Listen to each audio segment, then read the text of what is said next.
some of the truths that Swamiji has shared and some examples in in powerful ways that Swamiji had explained. So currently we have viewers from all across the globe. We have viewers from more than 150 places, from more than 24 different time zones, who have all of us have tuned in for this Nithyananda Satsang from more than 500 plus Facebook pages, Twitter, Instagram, YouTube, Kailasa TV, Kailasa's HN TV, Kailasa's NTV, and various other social media platforms. And to all the Kailashans and de-Kailashans who have joined us via two-way video conferencing, we welcome all of you for this Nithyananda Satsang, the divine enlightening audience with the avatar of Hinduism, the supreme pontiff of Hinduism, leading and guiding all of us, the 2 billion Hindus, into living a conscious lifestyle and having a super conscious breakthrough. Let's all watch a small video in understanding who is His Divine Holiness.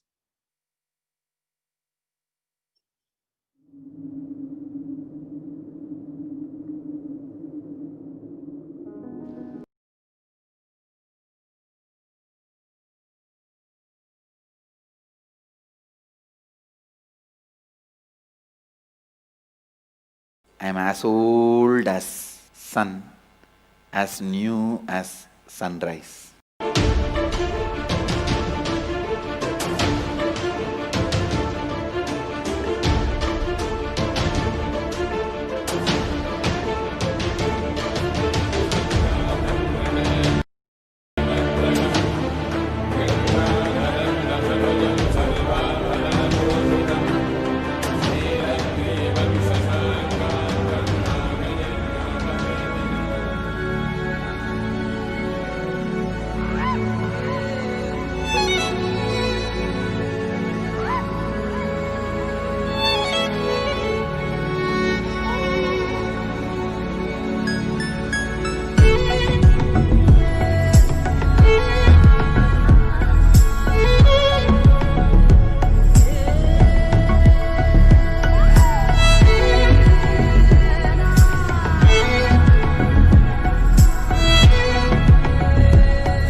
Various incarnations happened, gave a breakthrough to consciousness and gave opening to the next level. My responsibility is to introduce new consciousness which manifests powers of Sadashiva. As Mahamandaleshwar of Mahanirvani Akada, the oldest apex body of Hinduism, I welcome every one of you.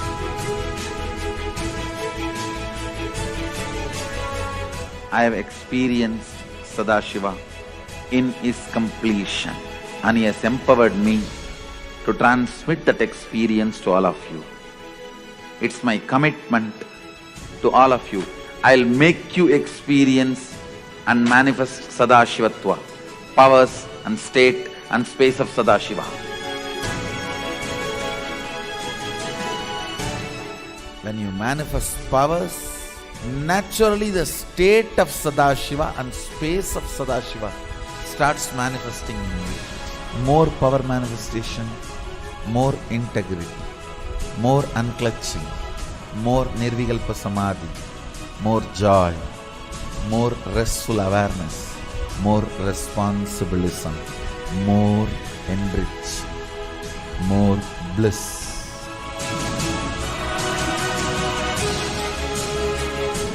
This tradition has a capacity to retain its authenticity and originality. My purpose is to make this statement to the world. Hinduism is real. Ideas move from mind to mind. Energy moves from space to space. Cognitions move from body to body. That is why even Sadashiva needs a body. He assumed the body because he needs body to transmit these cognitions to you. Whatever I am doing is reviving the original science as expressed in Sanatana Hindu Dharma, Vedas and Agamas of the Hindu tradition.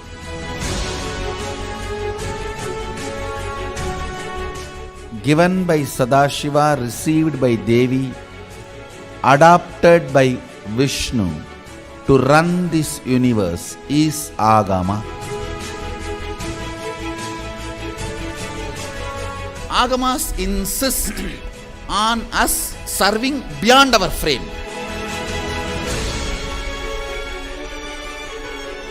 Whatever experience, anubhuti I had by my Guru's grace, Atma Pramana, I do acid wash with Shastra Pramana, Apta Pramana, the ancient masters' experiences. Whatever finally stand, I share it with the world as Sakshi Pramana.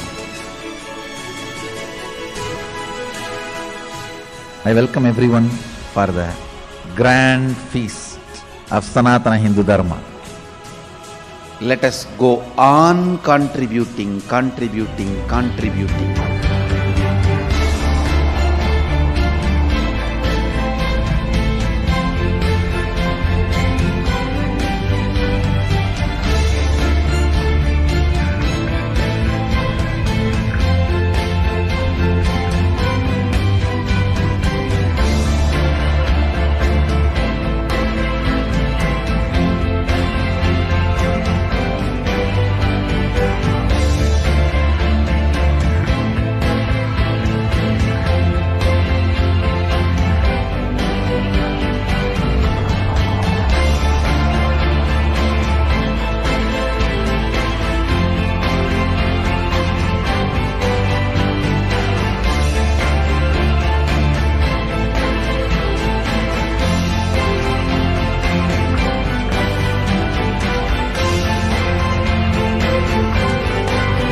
to make everything available the best way to humanity.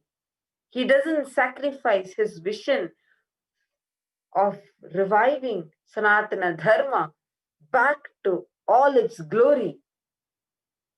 He goes on doing it.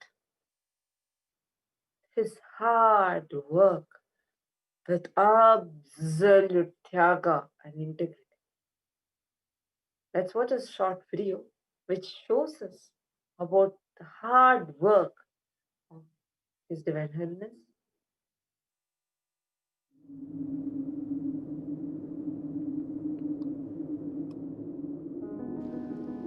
The first and foremost sacred secret I want you to know: integrity is falling in love with your higher personality. Understand? You do have Sadashivatva in you. You are hardwired for it. It's not that your Sadashivatva is gift from somebody. No. Understand? Just like how when you fall asleep, you put an alarm and tell the alarm, hey, wake me up tomorrow morning.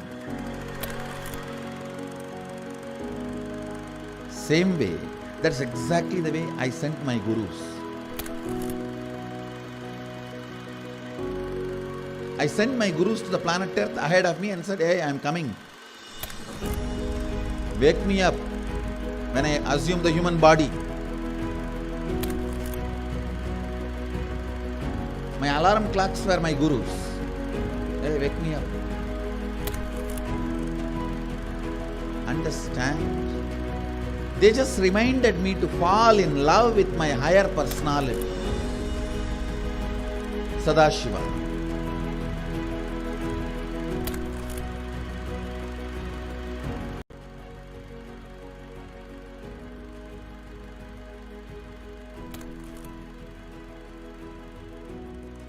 I started my public life in a very young age. Immediately after 12, after I realized my enlightenment, I took my first Padayatra as per my Guru's instruction. That Padayatra is my first enriching Padayatra.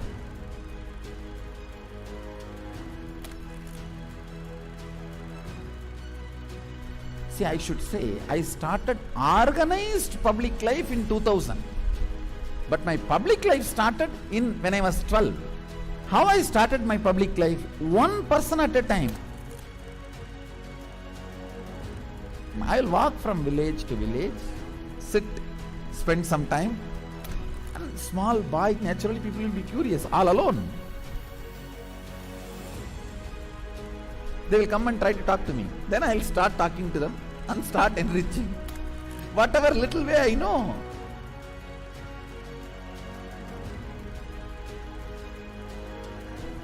It was a raw, crude, ground level way. One person at a time. So I decided I am going to start my own way. One person at a time.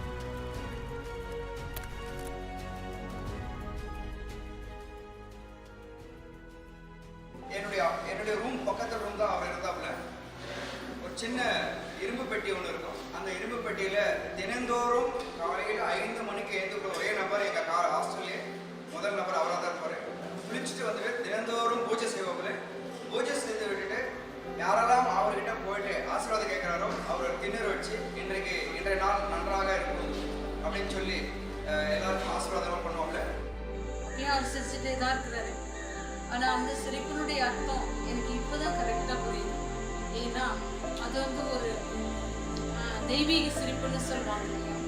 அந்த தெய்வீக சிரிப்பை என்னால் இப்பவும் நல்லா உணர முடியும்.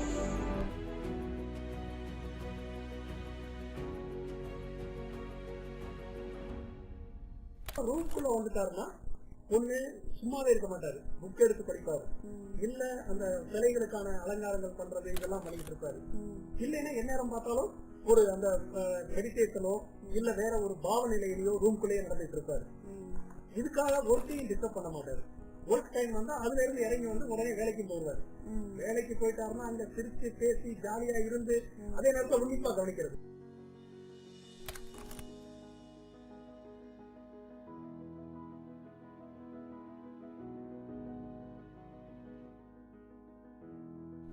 Parivrajaka Yatra happens only when you move out of joy. I tell you, I was moving like a banyan leaf in the breeze. When a leaf falls from the tree, in the breeze how it moves. That's the way I moved in my life. That is why my Parivrajaka, even to remember, is a joy for me.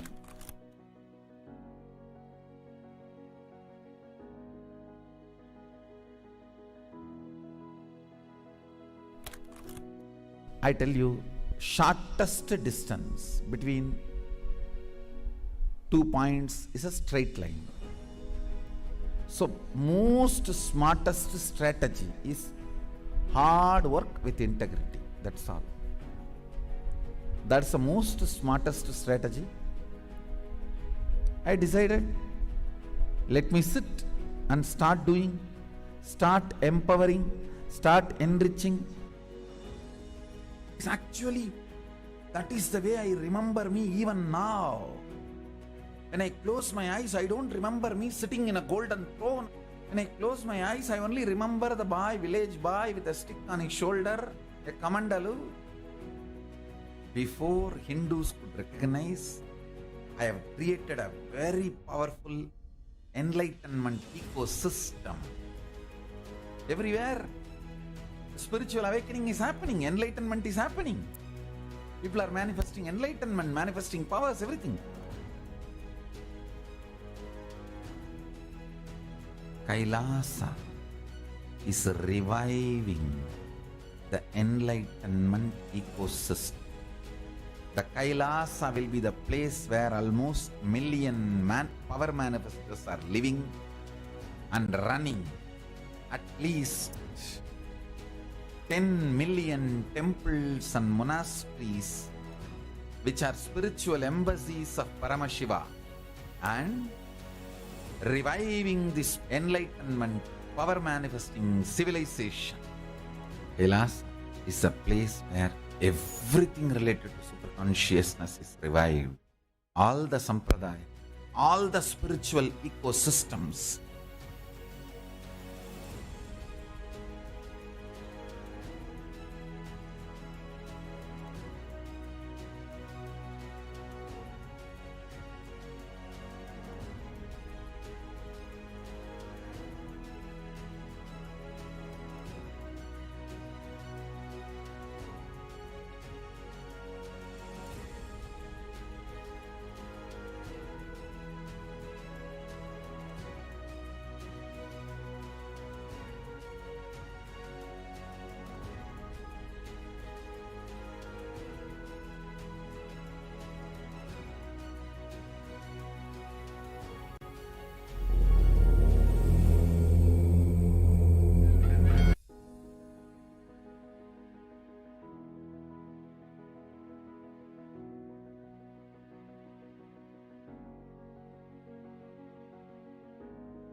Kailasa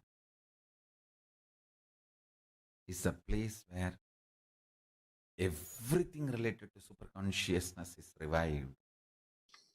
All the sampradaya, all the spiritual ecosystems created for enlightenment will be revived. And established in such a way, it never gets lost again.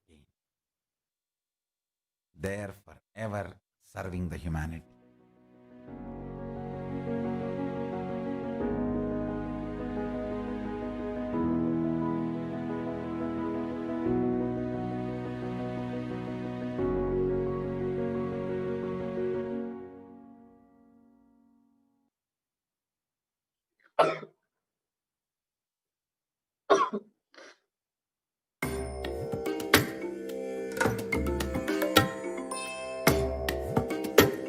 What all of this was more than 40 years, Swamiji's life continuous hard work. Whether it was with just a small hut with just 2, 3 people, a simple life, the authenticity that Swamiji gave himself into it, or today, which has grown into a huge Hindu nation with 2 billion of us Hindus revering and worshipping Swamiji as an avatar. His intensity, his tyaga, and his hard work, taking that to the humanity, giving his fullest to the humanity, has never stopped or changed. In spite of so many people attacking, so many people abusing, his integrity, I should not even use the word integrity, his commitment, his hard work, it has never ever even flickered a little bit. Actually, one thing is, I just get amazed every time I even think of this. How can someone be so selflessly loving? So selfless, absolute selfless love. I've never seen someone, see, anytime, even when we love, even if we say we love our parents or we love our friends, we love someone. Even when you love someone, even when you fall in your puppy love, even when you're like, crazily in love with someone, okay, you can maybe maximum it will be for a few set of individuals, and you will also have certain things like, okay, I can change these for you, and I will not change. It'll always be, there will be always a give and take. But in Swamiji's, it's only about giving. It's only about what is good for us, what is good for humanity, what is good for the people. It's just that. It just amazes me. It's so extremely powerful. He never gives up on you, nor gives up on the vision. He does tag of everything of himself. There's absolutely any project or any initiative that Swamiji has taken, there's absolutely not even a pinch where you can see, okay, it is something that he will benefit out of it. Actually, this is the exact point that the attackers and abusers, the Kullari gang, try to manipulate and use Swamiji's immense compassion. Actually, exactly the term that Swamiji used today morning, beautifully, very powerfully, actually, he coined it. Pious fraud. How the Kulnaris, the traitors, the Drohis are worse than even the Virodhis. Virodhis are people who are against. At least they're clear that they're against. But Drohis, they sit in your place, suck everything, and they just stab you behind your back. Those Drohis, traitors, are always. Actually, I remember this week. So when Swamiji was telling today morning, I was literally able to see it clearly, the whole scene. Kulnari is always like that. He will be like that pious fraud, number one cheater, number one fraud, never doing any spiritual routine, never being a part of what Swamiji is telling. Not just not doing spiritual routine, acting so. If you just look at it, the image that he will try to project, oh no, no, no, no, you should not do this, I will do this, Swamiji, I will do this, I will do that, and oh, I will do it, Swamiji, I am surrendering everything to you. All of that. Such a cunning behavior, manipulation, just that Kullari. Actually, in fact, when today morning Swamiji was saying about how these traitors behave, I was clearly able to see how this Kullari Janardhan, exactly that. That's exactly how he used to behave. coming and behaving, trying to be so pious. He is a mastermind in the Dravish gang that tried destroying Hinduism. Actually, we have to analyze this word, pious fraud, in a more detailed way, in more deeper way, because this was Swamiji's message, even for all of us to intensely prepare for Navaratri.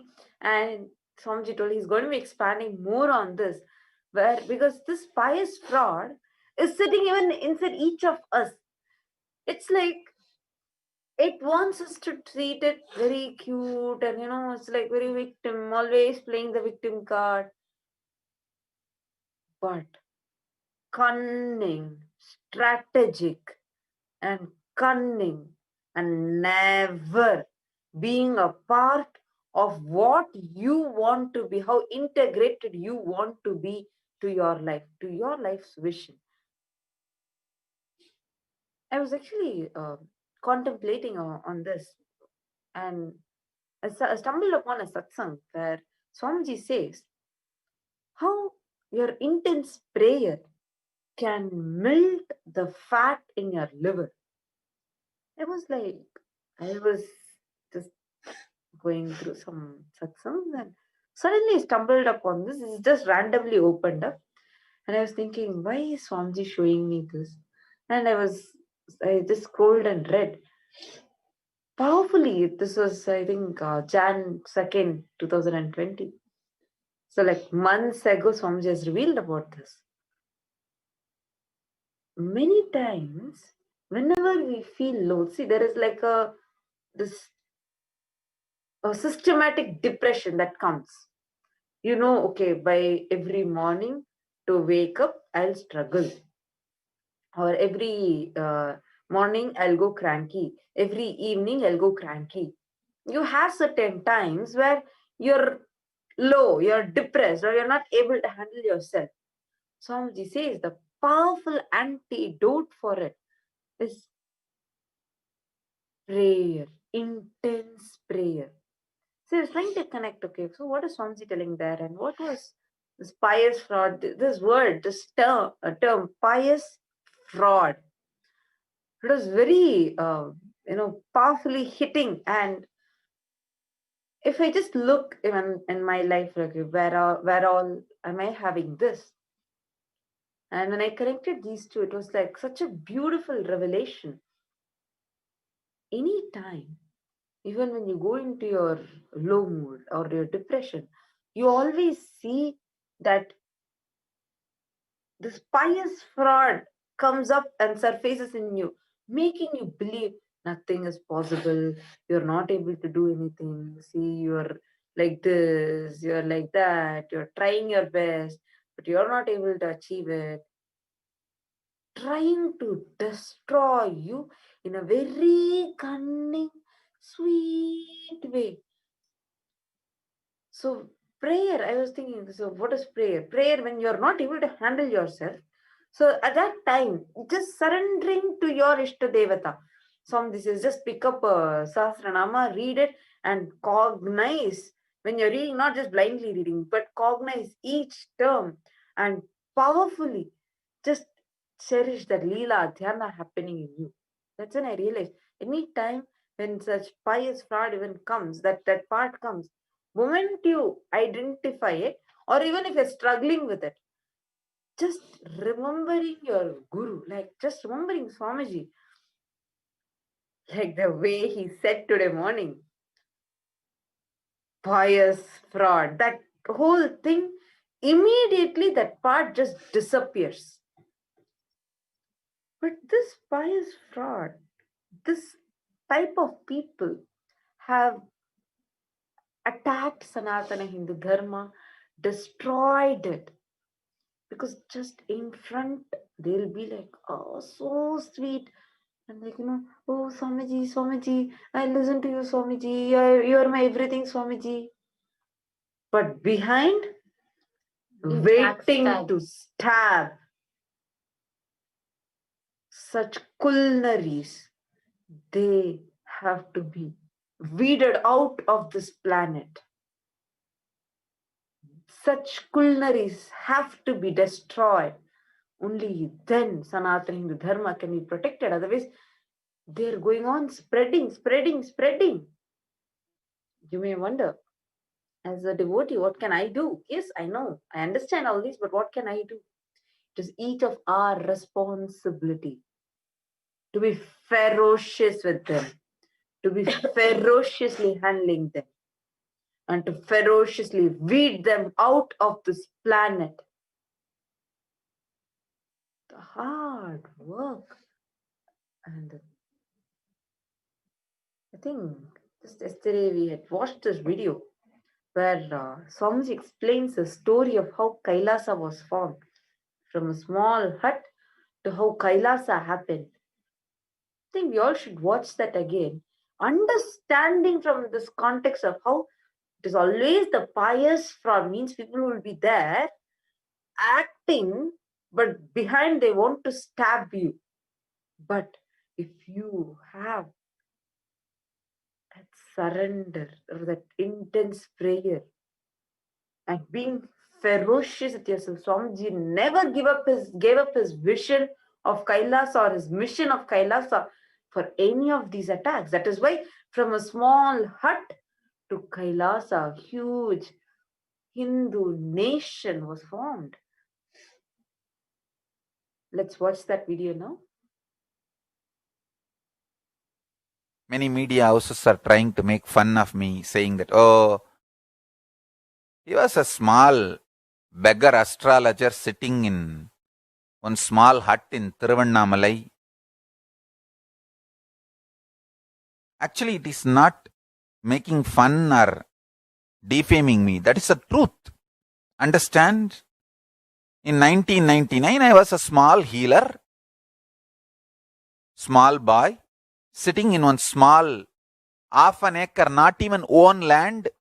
My guru has done the beam memo. Beam memo means that government land you pay some small tax as a enjoyment tax, that you don't own that land. You pay enjoyment tax and you live there. Like that half an acre land in Thiruvannamalai, the place is called Pavalakkundru.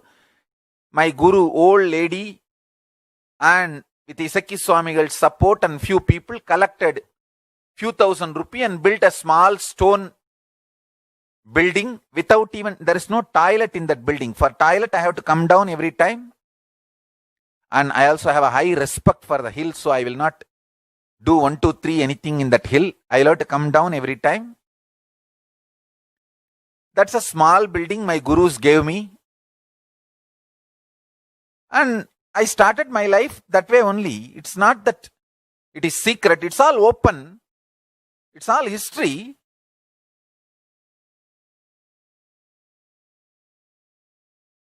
Some local rowdies don't want me to live there because they wanted to do some of their own activities, illegal things. If I live there, it will be a disturbance for them. So they threatened me and harassed me and wanted to throw me out. In those days, if I go to Bangalore and heal some devotees, they will give 101 rupee, which is enough for me to run my whole month. Because I'll come down from the hill once and go to a place called Aditi Ashram. I wanted to put it on record. That is why I am telling the name of Aditi Ashram in Thiruvannamalai.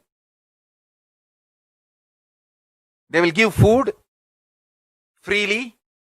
I'll get my food and come back and stay. Whole month I don't have any expense more than 101 rupee. Because 101 rupee is enough for my Haritaki powder and what all I use, the small, my housekeeping items. So this is the photograph, and I can show the building photograph which was built for me by my guru. You can see this photograph. One circle is my guru Kuppammal, another one circle is my grandmother, and the third circle is me sitting. This is a small building my gurus have built for me. Yes, that is the way I started my life. I am not hiding this. I am proud about it. This is the way I started my life in 1999. I am proud about it. 20 years before. And I have nothing to hide. What is there?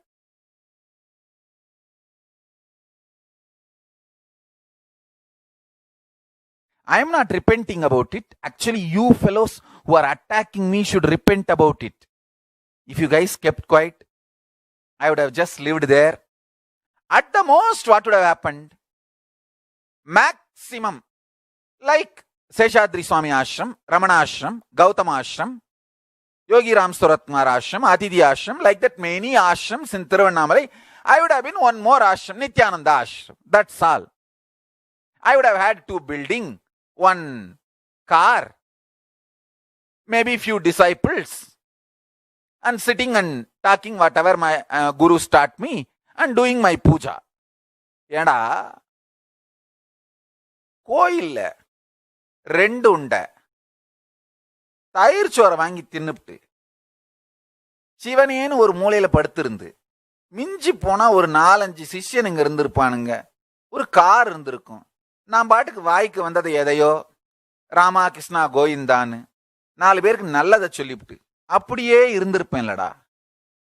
என்னைய போய் அடி அடி அடின்னு அடிச்சா நான் என்னதான் பண்ணுவேன்? சரி, எங்கேயோ ஒரு இடத்துல வாழ்ந்து தானே ஆகணும், செத்தா போக முடியும். இந்த மதத்துல தற்கொலைக்கும் சாகிறதுக்கும் பர்மிஷனும் கிடையாது. அப்ப நான் என்ன பண்ண வேண்டியதா போச்சு? எங்க தாண்டா போறதுன்னு பார்த்தேன். பெங்களூர்ல ஒரு 4 நல்லவங்க நகரத்தார்கள், நாட்டுக்கோட்டை நகரத்து செட்டியார்கள், திருச்சி சுவாமியோட அன்பர்கள். அவங்க வந்து, சாமி நீங்க பெங்களூர்ல வந்து ஒருத்தரை ஹீல் பண்ணீங்கன்னா 101 ரூபா கொடுக்குறோன்னு சொன்னாங்க. சரி, 101 ரூபா கொடுக்குறாங்களேன்னு பெங்களூர்ல ஹீல் பண்ண போனேன். அவருக்கு நல்லபடியா ஹீல் ஆயிருச்சு. அவங்க என்ன பண்ணாங்க, சாமி வாரம் ஒரு தடவை வந்தீங்கன்னா 101 ரூபா கொடுக்குறோன்னு சொன்னாங்க. சரி, அதுக்கு என்ன, நல்லா தான் போயிட்டு வரலாமேன்னு போயிட்டு வர ஆரம்பிச்சேன். வாரம் அங்க போவேன். 2 நாள் சனி ஞாயிறு இருப்பேன். சோறு போடுவார்கள், 101 ரூபா கொடுத்து அனுப்புவார்கள், திரும்பி வந்துருவேன். அப்படியே நிம்மதியா இருந்திருப்பேன். யாரோ ஒரு டிவோட்டி வந்தாங்க, தட்டு முழுக்க பழம் எடுத்துட்டு வந்து, சாமி ஆசீர்வாதம் பண்ணுங்க, ரொம்ப வருஷம் ஆச்சு எங்களுக்கு கல்யாணம் ஆகி குழந்தை இல்லைன்னு.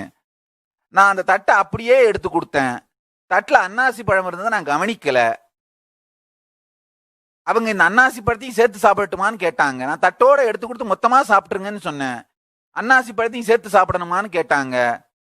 அந்த நேரத்துல நான் சமாதியில இருந்ததுனால நல்லா எல்லாத்தையும் சாப்பிட்டுருங்கன்னு பிளஸ் பண்ணிட்டேன். யூஸ்வலா அன்னாசி பழம் சாப்பிட்டா கர்ப்பம் கலையும். ஆனா அவங்களுக்கு அன்னாசி பழம் சாப்பிட்டு கர்ப்பம் தரிச்சிருச்சு. நல்லபடியா அவங்க குழந்தையும் பிறந்துருச்சு. இத யாரோ இவங்க இன்னொருத்தருக்கு சொல்ல, வலம்புரிஜான்னு ஒருத்தன்,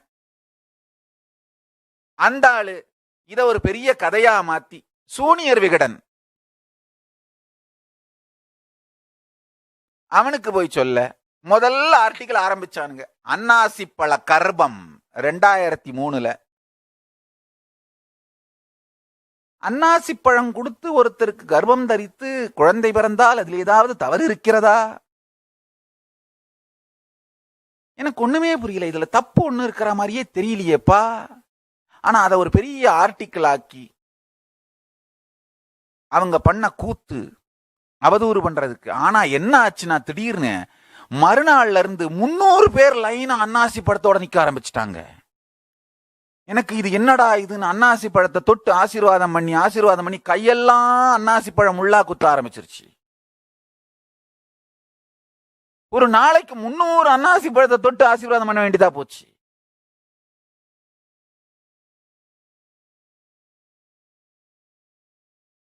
அதுக்கப்புறம் அந்த பக்தர்கள் என்ன பண்ணாங்க, சாமி நீங்க வாரத்துக்கு சனி ஞாயிறு வந்துட்டு போறோம், நாங்க 101 ரூபா கொடுக்கறதுக்கு பதிலா நீங்க இங்கேயே வந்துருங்க, மாசம் முழுக்க எல்லாருக்கும் ஹீல் பண்ணுங்க, நாங்க 1001 ரூபாயா கொடுத்துட்றோம்னு சொன்னாங்க.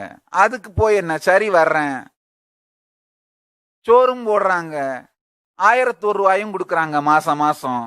அதுக்கு மேல நமக்கு என்ன வேணும்னு செட்டி வீட்டு 1001 ரூபா கூலிக்கு பொட்டி அடி பையனா நான் பெங்களூர் போனவங்கய்யா. என்ன ஸ்பிரிச்சுவல் பொட்டியடி பையன், அவ்வளவுதாங்கய்யா. செட்டியார் வீட்டுக்கு பொட்டியடி பையனா இருந்ததை நான் பெருமையாக கருதுகிறேன், பெருமையாக சொல்லுகிறேன். செட்டியார் வீட்டுக்கு ஸ்பிரிச்சுவல் பொட்டியடி பையனாக இருந்தேன் என்பதை பெருமையாக சொல்லுகிறேன். பெங்களூர்ல வள்ளியாச்சின்னு ஒருத்தவங்க, முத்திய செட்டியார்னு ஐயா, அவங்க தான் பெங்களூர் நகரத்தார் சங்கத்து தலைவர். அவங்க வீட்டுல இருந்தா தினம் சோறு வரும். தவறாமல் எனக்கு மட்டுமல்ல, கூட இருந்து வந்து தங்க ஆரம்பிச்ச இளைஞர்கள், சன்னியாசிகள், வந்துட்டு போறவங்க எல்லாருக்கும் சாப்பாடு வரும். அப்படித்தான் வாழ்க்கை ஆரம்பிச்சது. யார் இல்லைன்னு சொன்னது? திருவண்ணாமலையில் இருக்கும்போது அடிக்காம விட்டுருந்தா அங்க இருக்கிற 100 ஆசிரமத்தோட இன்னொன்னா சேர்ந்து அங்கேயே இருந்து போயிருப்பேன்.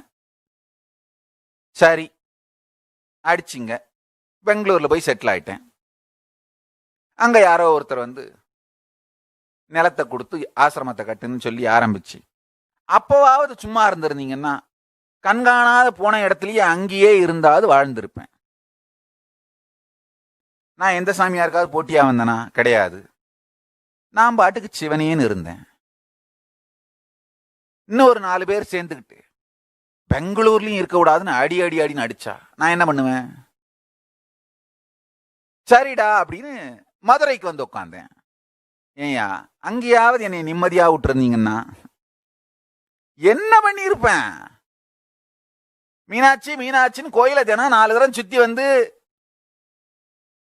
2 உருண்டை புளியோதரை 2 உருண்டை தயிர் சோத்தையும் தின்னுபிட்டு வர்றவங்க 4 பேருக்கு ஏதாவது ஞானசம்பந்தரை பத்தி சொல்லிக்கிட்டு, மீனாட்சியை பத்தி சொல்லிக்கிட்டு, சிவாராமான்னு வாழ்ந்து போய் 291, 92, 93, 94 அந்த லிஸ்ட்ல ஒரு நம்பரா போய் மறைஞ்சு போயிருப்பேன். அவ்வளவுதானங்கய்யா. அதை விட்டு இருந்திருக்கலாம்ல.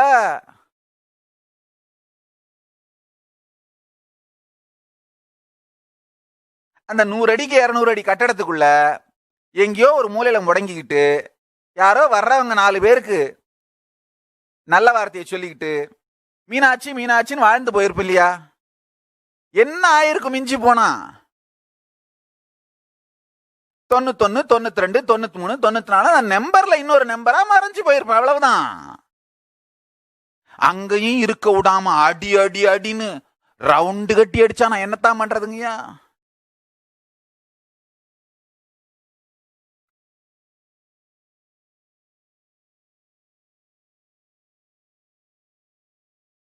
அண்ணாமலையார் கோயிலுக்கு போனேன், உள்ள விடல.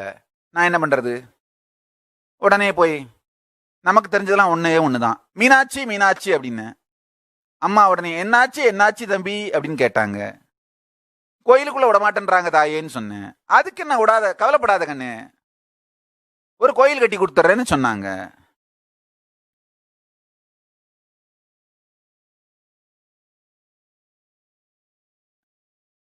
அதுக்கப்புறம் ஆதீனத்துக்குள்ள வரக்கூடாதுன்னு சொன்னாங்க. நமக்கு தெரிஞ்சதெல்லாம் திரும்ப ஒன்னே ஒண்ணுதான், மீனாட்சி மீனாட்சி அப்படின்னு. அம்மா என்னாச்சு என்னாச்சுன்னாங்க. ஆதீனத்துக்குள்ள வரக்கூடாதுன்னு சொல்றாங்க அம்மான்னு சொன்னேன். சரி, அதுக்கு என்ன, கவலைப்படாத தம்பி, உனக்கு ஒரு ஆதீனம் கட்டி கொடுத்துறேன்னு சொன்னாங்க.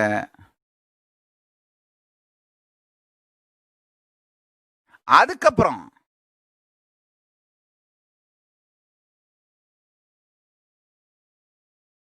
விடாம அடிச்சுக்கிட்டே இருந்தா நான் என்னதான் பண்றது? வாழணும் இல்ல? ரொம்ப பெருமையோட சொல்லிக்கிறாங்க, அவருடைய பாஸ்போர்ட் ரினியூவல் வாஸ் டினைடுன்னு. Court has clearly ordered I should be having passport till all the cases are disposed. Not following the court order and proudly talking about it. That was a rude shock for me. I woke up to the reality. Court orders are not respected. I went twice and presented the court order to the passport officers in Bangalore. They neither renewed my passport nor gave any proper legal response, even after me giving the court orders. I realized court orders are not respected.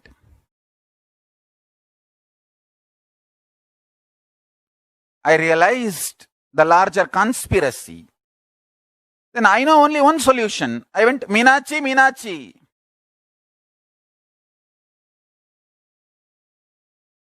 அம்மா கேட்டாங்க, என்னாச்சு என்னாச்சு?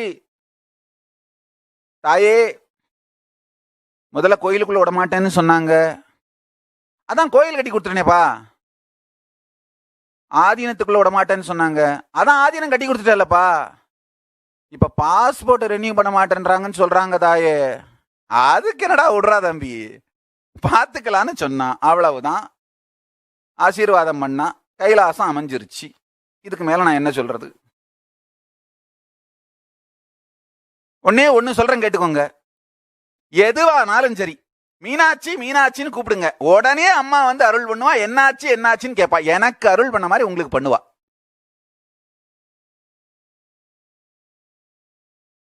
இத உங்களுக்கு சொல்றதுக்கு எனக்கு அவ authority கொடுத்துருக்கா. அவ எனக்கு பண்ணதுனால இத உங்களுக்கு சொல்றதுக்கான ரைட்ஸ் எனக்கு வந்துருது.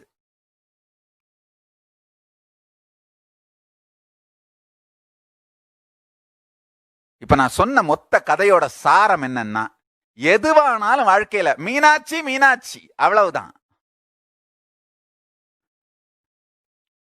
உடனே அம்மா கேப்பா, என்னாச்சு என்னாச்சு?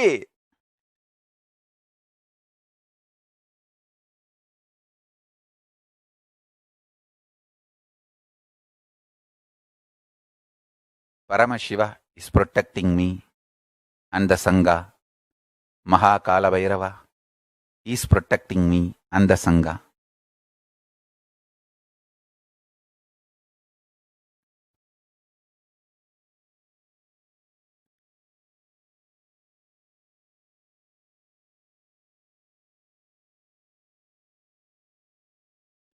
திருவண்ணாமலைக்குள்ள இருக்கிற 1000 ஆசிரமத்துல ஒன்னா 1/2 ஏக்கர் புறம்போக்கு நிலத்தோட இருந்து முடங்கி போய் ஒரு 4 பேருக்கு ஆசீர்வாதம் பண்ணிட்டு கோயில்ல போய் ஒரு கவளம் உண்ட சோறு வாங்கி தின்னுட்டு கண்ணிறக்க நானும் அண்ணாமலையாரை பார்த்து மனசு நிறக்க அவரை நினைச்சு வாழ்ந்து செத்து போயிருப்பனேடா. என்னை ஏண்டா இவ்வளவு பெரிய ஆளா ஆக்குனீங்க?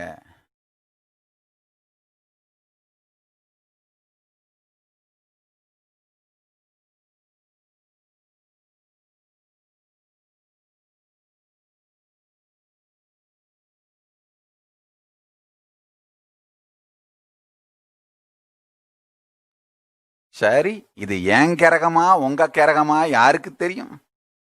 ஒன்னே ஒண்ணு தெரியும், பரமசிவன் நினைக்கிறதா நடக்கும்,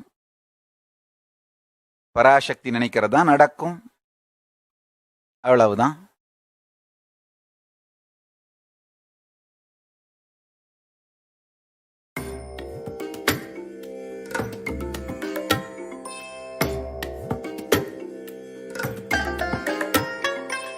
I bless you all. Let you all open all your 3 eyes and manifest the powers of Mahasadashiva. Om Nithya.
say that as condemning the government and, abusing the government. But what about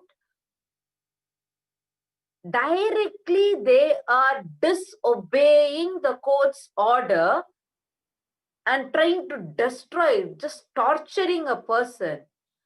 How can everyone just keep quiet? And on top of all these, and they are officials who are doing this, they are the officials.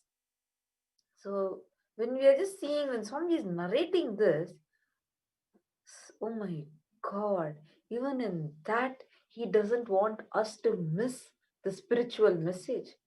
He ends it so beautifully, telling that the essence of the entire thing is anything, whenever you're feeling low, whenever you're not able to do something, always go to God. I'm like, what? Oh my God, how can someone talk, with so much of selflessness? Impossible. Anytime, if you tell your problem where you have put your hard work, even if you would have built one house with lot of hard work, pouring your sweat and like blood, giving your life to it, and you built even one house, if you build, and if somebody illegally just snatches it away from you, kicks you out of the house, how will you feel? How you will feel? Like life is so unjust. Despite, even if you go get a court order and come, and they're denying it outrightly, and police, instead of instead of protecting you and telling them to get out, police are also joining them. What would you do? Even if it's a simple house also we can't handle. Here, Swamiji, even though he's pushed out of forcibly, he's forced out of the place that he built, the once that was an unkempt forest-like land, now into a beautiful monastery and with a huge temple. More than 20 years. So understand, for a person to sacrifice their whole home, their place, their family, their life, their normal life, their youth, everything for one purpose, and they pour their life into it, and for more than 20 years. When Swamiji was a young boy of 20 years of age, Swamiji started this whole public mission, where he started the whole organization, all monastery campuses. In his 20s, can someone just see it? 20s. We are still struggling. When we are in our 20s, we are struggling in what career we are going to be, trying to settle our lives. Here, not just his life, he has taken responsibility for the humanity. So, even when he is explaining about this, how unjust these traitors have just backstabbed him. Actually, this is why I'm unable to tolerate what that Kulnari Janardhan has been doing. Continuously, so many years of Swamiji's hard work, and that fellow comes in with such a, like Swamiji was saying yesterday in the Satsang about the pious fraud, exactly like that. He comes in with so much of saying, oh my God, I've had healing experience, I've had this, I've had that, and looting money, sucking all the life from the Sangha, and backstabbing and abusing. Actually, that is what is so, I have no words to say. Because, see, when such a thing has happened to Swamiji, here the message he still gives is for us. Even when you face even a low situation, or where you feel you're not able to handle yourself, or life is being being unjust to you, he tells us, okay, this is how you have to pray to God. And I'm like, what? How can someone have such utter selfless love? Something just unimaginable. But we also need to understand these anti-Guru, anti-Hindu terrorists, traitors, who have this pious fraud mental setup. worst criminals. That is how this Dravish gang destroyed Tamil Nadu.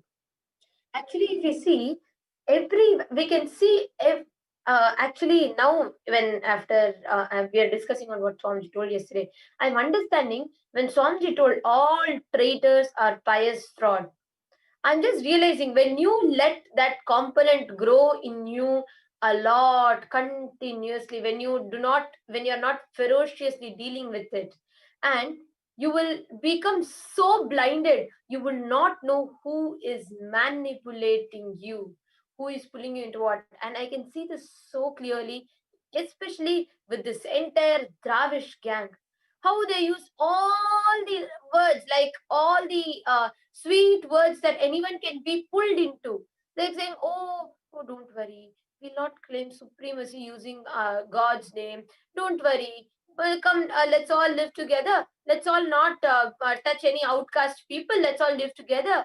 And they create this caste supremacy whole system. This Dravish gang cunningly destroyed so many Hindu gurus and all those who are giving pro-life, who are reviving this whole system back. Same thing was done to Swamiji. Actually, we have a video of Swamiji explaining how this anti-Hindu terrorists, the Dravish gang, destroyed Tamil Nadu. Let's watch it now. One important thing you need to know, most of these fellows who are persecuting Hindus will have Hindu names. They are not practicing Hindus, namesake Hindus. They will have Hindu names, so that in public you cannot say anti-Hindus. Because we cannot create the narrative anti-Hindus are attacking Hindus. They will have Hindu names, Hindu surnames, and legally they will never convert from Hinduism. One of the worst criminals, the Dravisha gang, who have literally destroyed Hinduism in South India. I am responsible for my words. Dravisha gang has literally destroyed Hinduism. Most of them use only Hindu names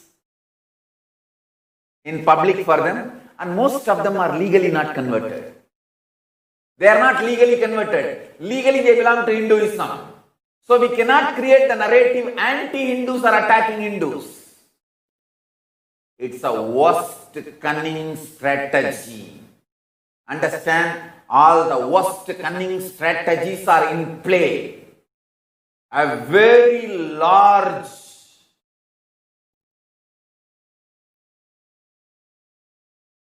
gang. Understand? I am telling you, whether Tribhuvanam Ramalingam or the auditor Ramesh or Kalpavrikshagiri Maharaj, all these lynching and murders, decisions are taken only by the small group of people. Understand that. Execution is done in different parts of the country, different states. Decision is taken only by small group of people. It's not that I don't know the names or I don't know the group.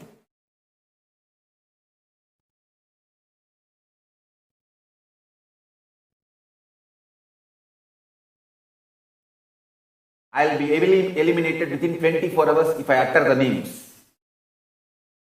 Of course, one good thing, one biggest relief I feel is, one, ultimately Kalavairava is protecting me, Paramashiva is protecting me. I am assuring all my devotees and disciples I am safe and I will be safe and I will continue to make myself available to all of you. So don't worry about that. That is one. Second biggest relief I feel, even if they reach out to where I am and eliminate me, they cannot twist the story and create the false narrative about my death, it will be known to the world. I stood for Hindu values, Hindu rights, and then I was eliminated because of that. That is enough for me. Now all these theories floating around to dilute the Kalpagiri Maharaj's death, the mob lynching. Maharaj and his assistant Sadhu and his driver. His driver is also a Grihastha disciple. Literally, 3% belonging to the Akhada. Panchadashanam Juna Akhada. Don't believe this statement. Oh, people who murdered, lynched, and the person who got lynched, both are same community, are same faith.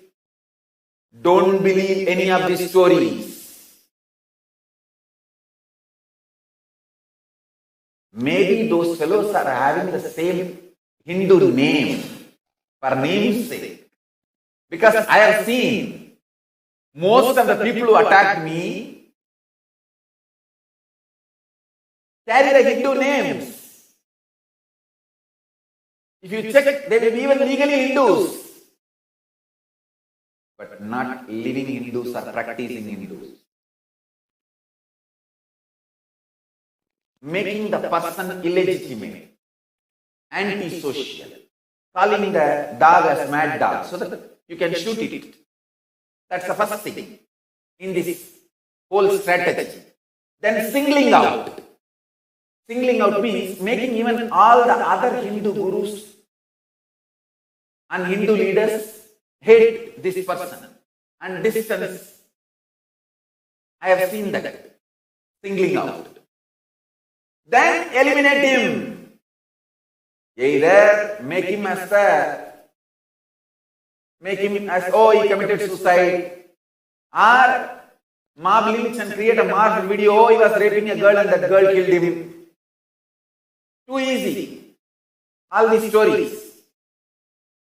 Or in the prison there are some hardcore criminals who are already convicted for lifetime. Just secretly release them in the night. They will go and eliminate, kill that person and come back. So no evidence will be left. And this person officially, legally, formally he was in the jail. So nobody can be, in investigation, nothing will be found. Nobody will be convicted. These are all the great techniques adopted by Dravish gang.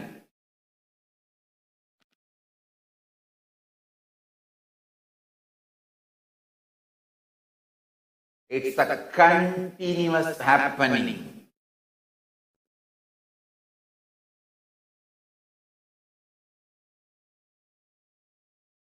Every day happening. Very few gets reported.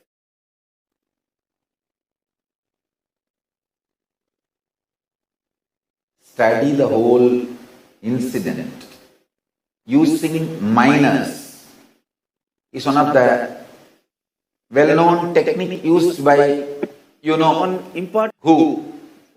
Because when the minors are, even if they are found guilty, convicted, they will only be taken to the Reformation school and they will not be put in jail. That also will be only for a few years. They will come out. When they come out, they will be hardcore criminals. Can be used for regular crimes or training the next generation kids to do these kind of crimes.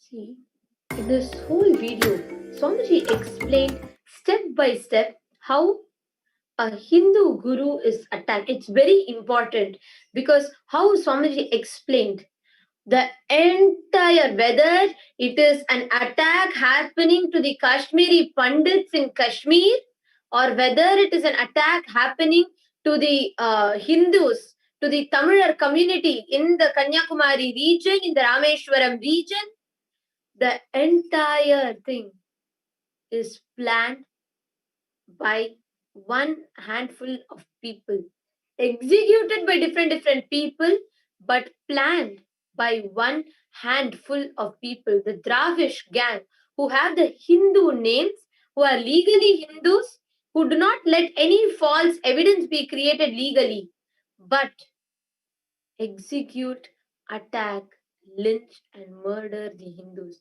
It is very important. Actually, I can clearly see how this exact same thing. This Kulnari Janardhan was a mastermind in Dravish gang. He has so many political contacts. He has so many contacts. It is very well known. Even if you all just visit his Facebook and see, you will clearly see how many political clout, how many contacts he has, especially with the Dravish gang in Tamil Nadu. And mainly, just imagine and see. A man, as he claims, a middle class family man who has lost two of his daughters and who come every day live and talks and tells that we are not kidnapped, who has lost two of his daughters who were kidnapped, and he's trying to get justice, it seems.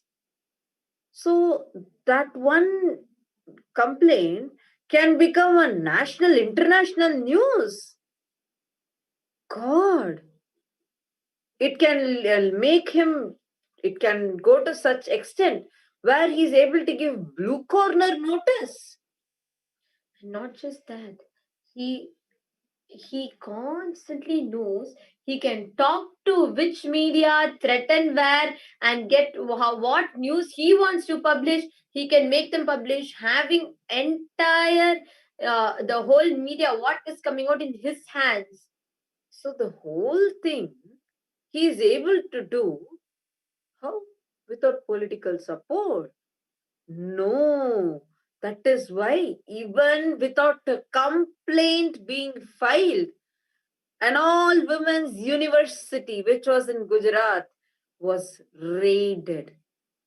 Middle of the night, raided by policemen and media mafia, the prostitutes and goons, thugs who jumped over, who went into the rooms of so many female monks and who abused many of them. And a political party, my God.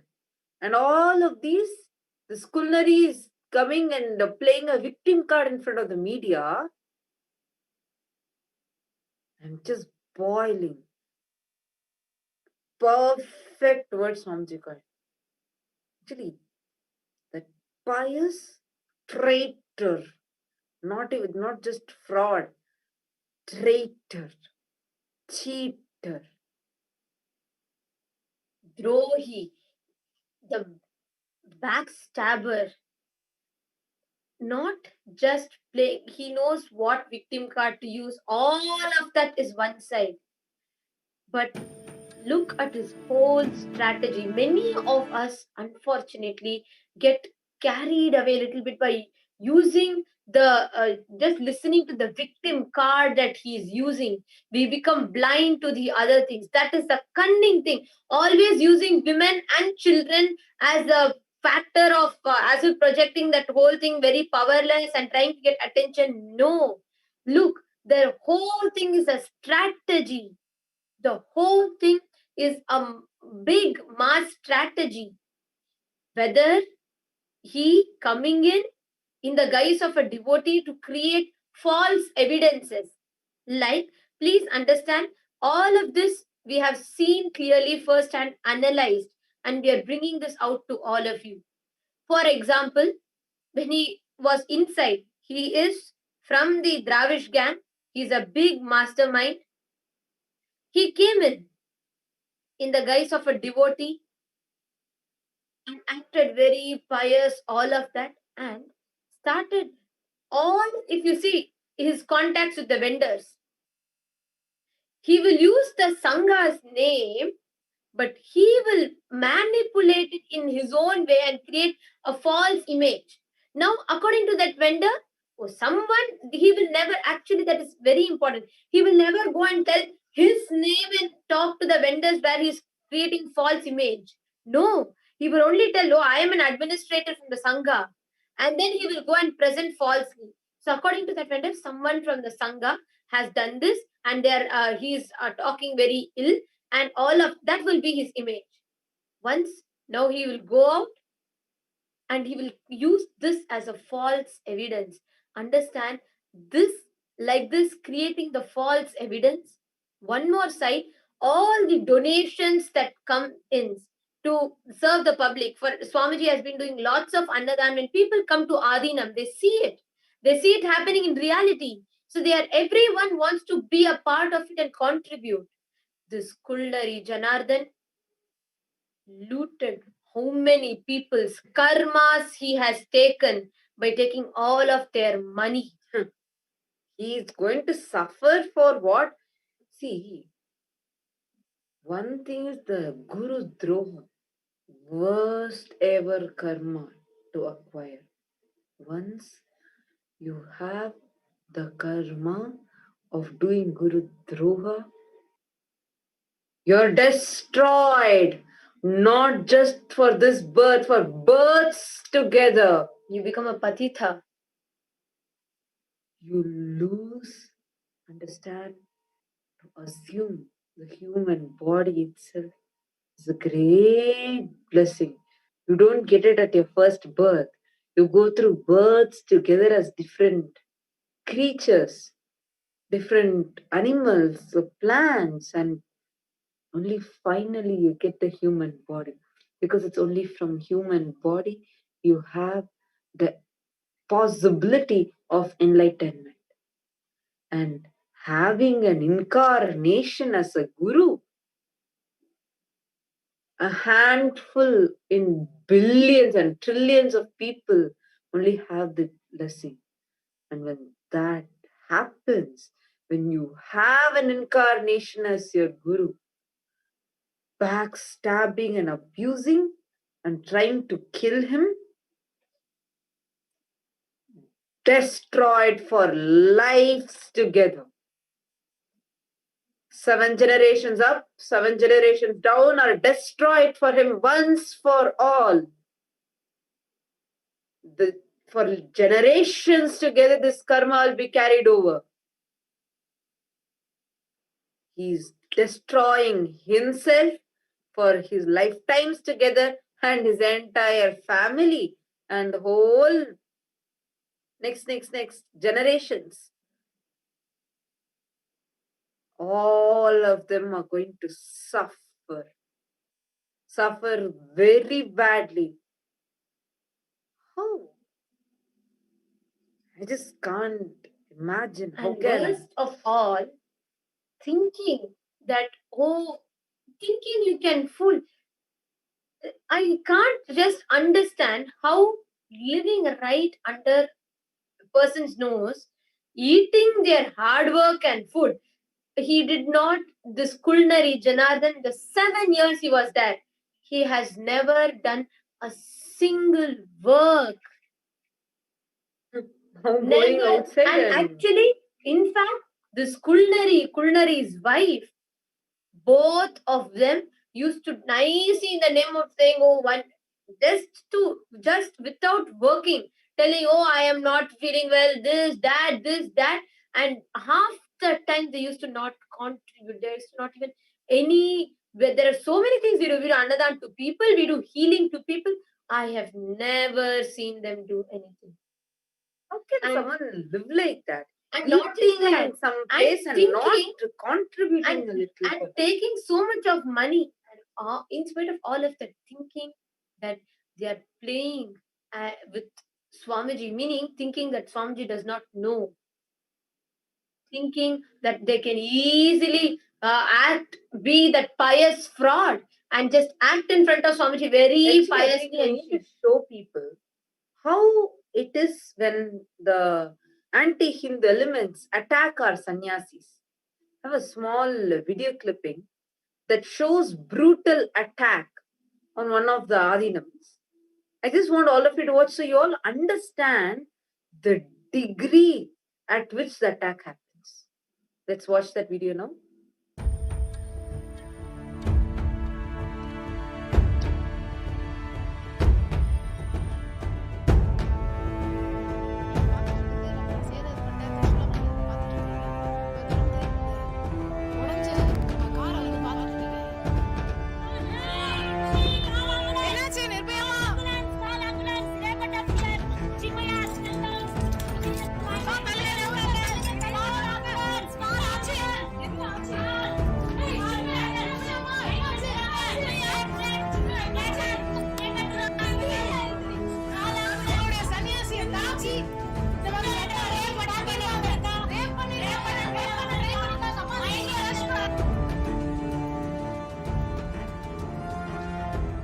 sannyasis and Adinavasis of Nithyananda Peetham, Trishulam Adinam, was once again attacked on the morning of June 18, 2017, attempting to murder and rape the Adinavasis, completely destroying the property of Nithyananda Peetham, Trishulam Adinam.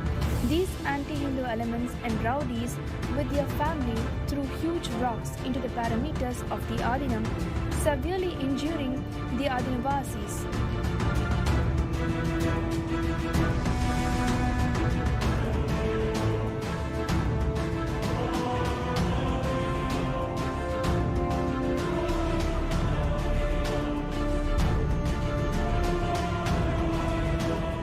Our property worth lakhs was completely destroyed.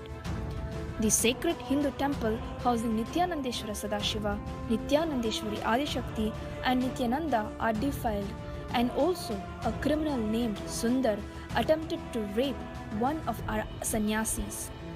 With about 50 of such anti-Hindu elements led by Krishnan and family, Sundar and Indrani, who have been illegally occupying the hill, ran riot at the sacred temple and on these Adinavasis who have set their foot into the campus with the sole mission of operating the vision which Paramahamsa Nithyananda had for Trishulam Adinam, which is offering the community with a hospital and a temple.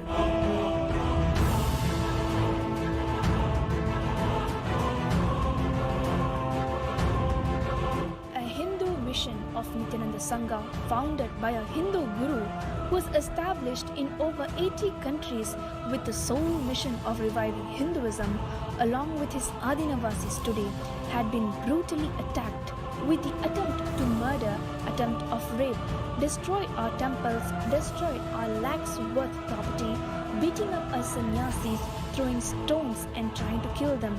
This is the sad state of Hinduism in India, especially in Tamil Nadu, that is known for its rich spiritual heritage, completely destroyed by terroristic anti-Hindu elements.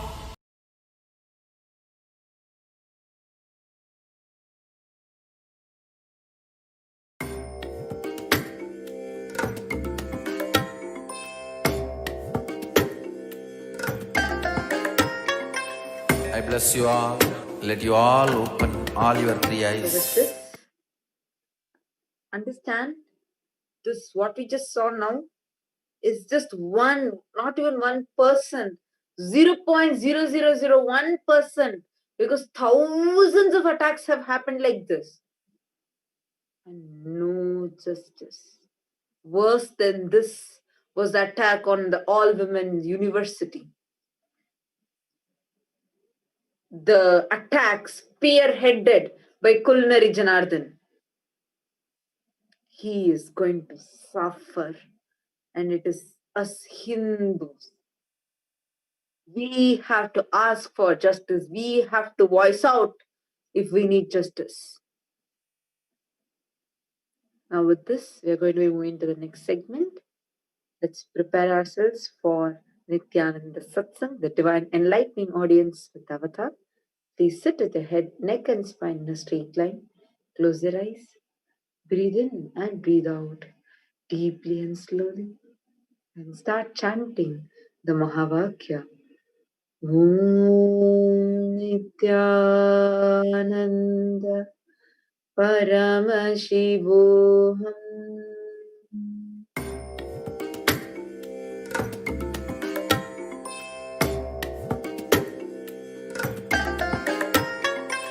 I bless you all. Let you all open all your three eyes and manifest the powers of Mahasadashiva. Om Nithyananda Paramashivoham. Om Nithyananda Paramashivoham.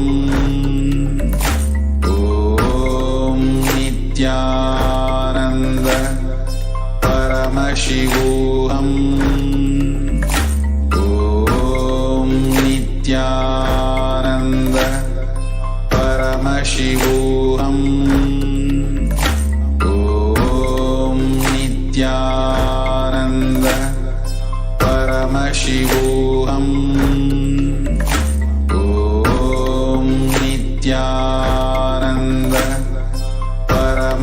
Paramashivoham. Om Nithyananda Paramashivoham.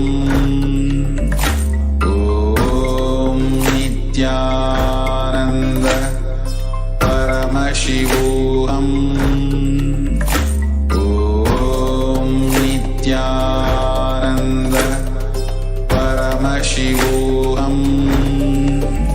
Om Nithyanandeshwara Paramashiva Samarambam. Nithyanandeshwari Parashakti Madhyamam. Asmadacharya Paryantam. Vande Guru Paramparam.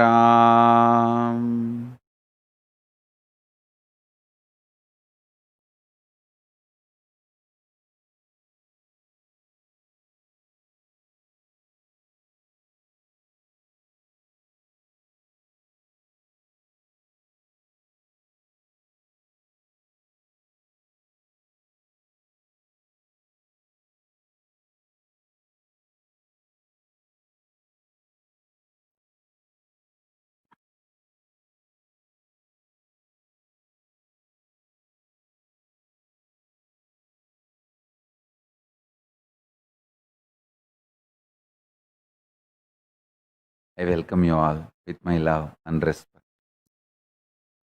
I welcome all the living and practicing Hindus from all over the world. I welcome all the Sarvanyapeta Kartas, Yajamans,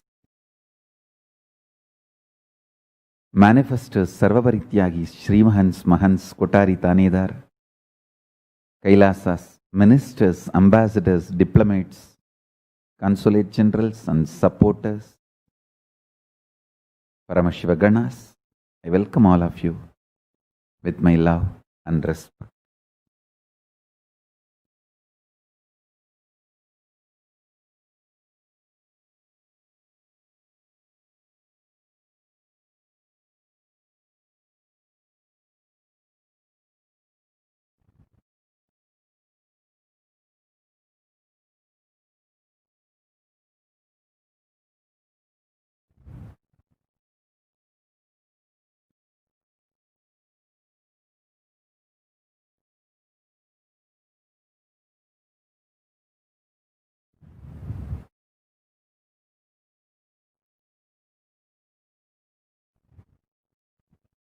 Paramashiva's message directly from Kailasa.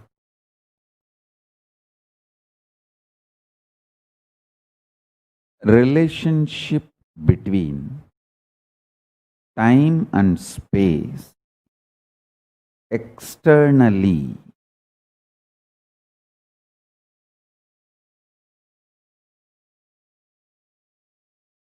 is based on continuity,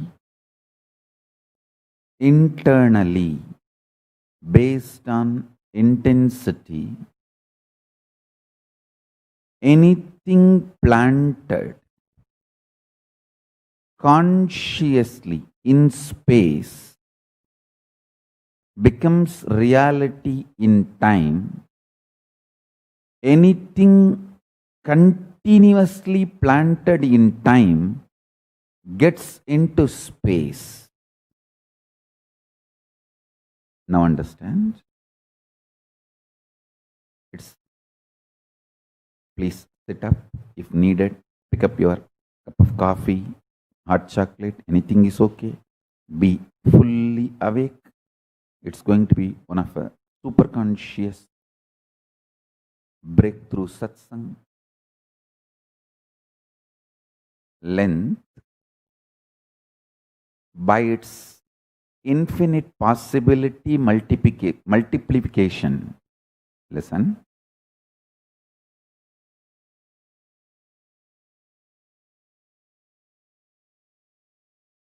Infinite possibility multiplication. Mark this word. If you work only in one line, you expand in that one possibility. But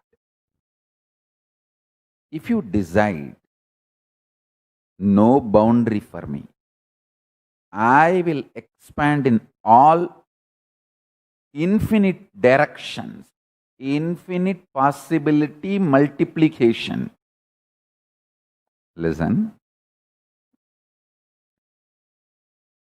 If you say, oh, I am busy in becoming an entrepreneur, so I can't care about health and I will have a big pot belly,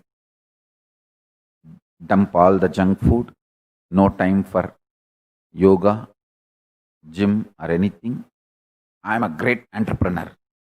At the age of 40, Monday morning blew up, over.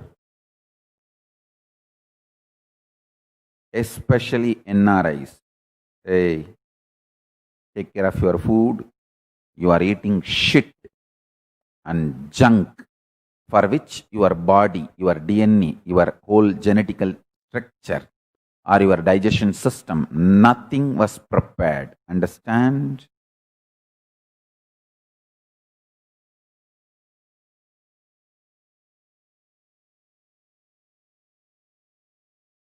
NRIs, mark my words, less you eat, more you will live long.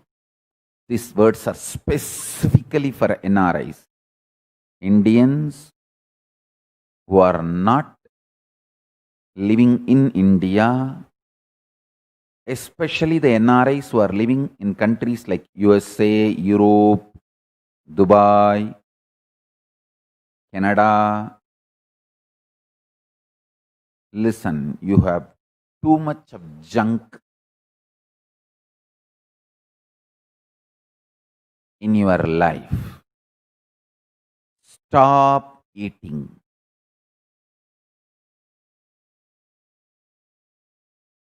As much as possible, reduce eating. Find some excuse to stop eating. You call it Pradosha Vratam or Ekadasi Vratam, whatever Vratam, Nirahara Samyama, but stop eating.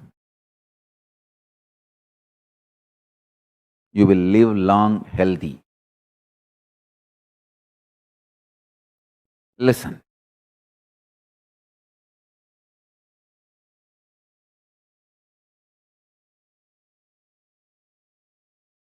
If you work only on one line,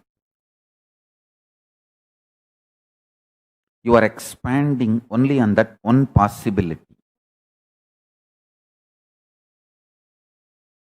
If you decide, I will expand in all my possibilities, the multiplication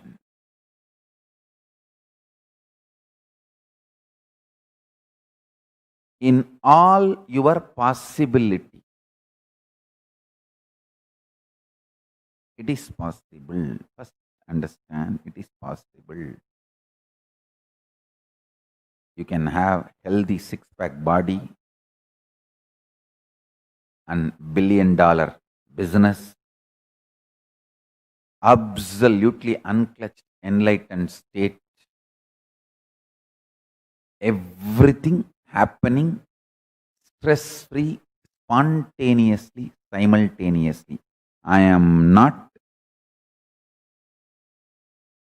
igniting your greed, I am just igniting your speed.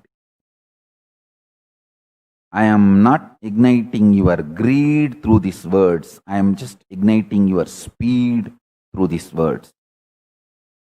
I don't make you greedy. I make you responsible.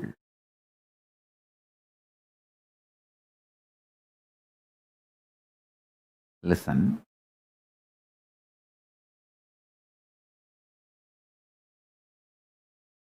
This infinite possibility expansion for this,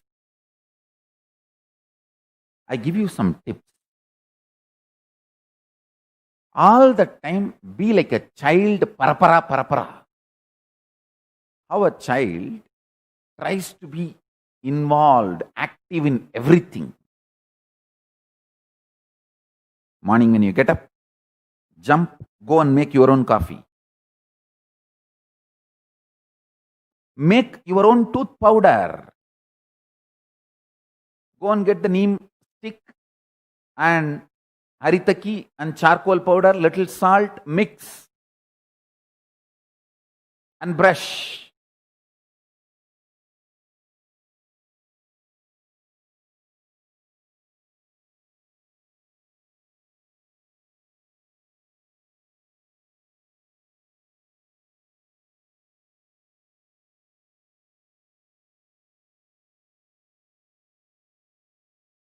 Learn to pluck your own flowers and do puja. More and more things become alive, bubbly. Make garlands. Don't tell me, oh, I have a $1 billion business. I don't have time to make garlands. Instead, Swamiji, I will make enough money and give garland in gold itself for you. Please have that. Let me focus. Let me be intelligent and be smart. I'll make $1 million and make a golden mala, flower garland for you and offer it. Why don't you accept that? That is more productive for you and Kailasa for world than me plucking flowers every day. If you calculate, it's half an hour time. In half an hour per day, I make $100,000 deal, and half an hour I have to make every day garland and put it on you. If I spend the same half an hour, I'll make a $1 million deal and make a beautiful 10 kg gold haram for you and offer it. Why don't you accept that? That's more productive for you, Kailasa, in all possibility. No. I'm saying clear no. If you can spend half an hour plucking garland, flowers and making garland and offering, I tell you the kind of the space you will carry. Instead of $1 million deal per hour, you will make $1 billion deals. First things first.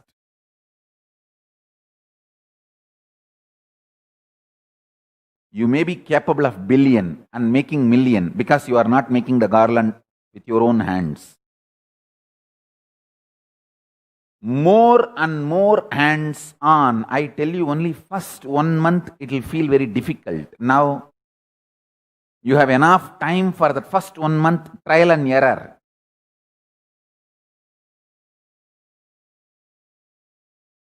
Till December, nothing much can be done.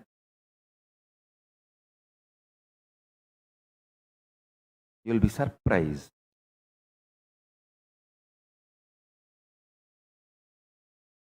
Whatever I uttered about this pralaya, everybody is confirming. Everybody is confirming.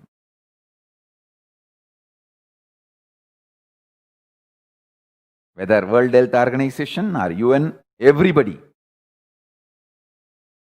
Anyhow. So till December you have time. Learn this lifestyle of bubbly, bubbly, bubbly. Please understand. When you decorate the deity on your own, your intensity's ability to be continuity. Intensity is excitement in your inner space. Continuity is ability to keep that excitement as visualization till it becomes a reality. Please understand. These are some of the ultimate cosmic principles.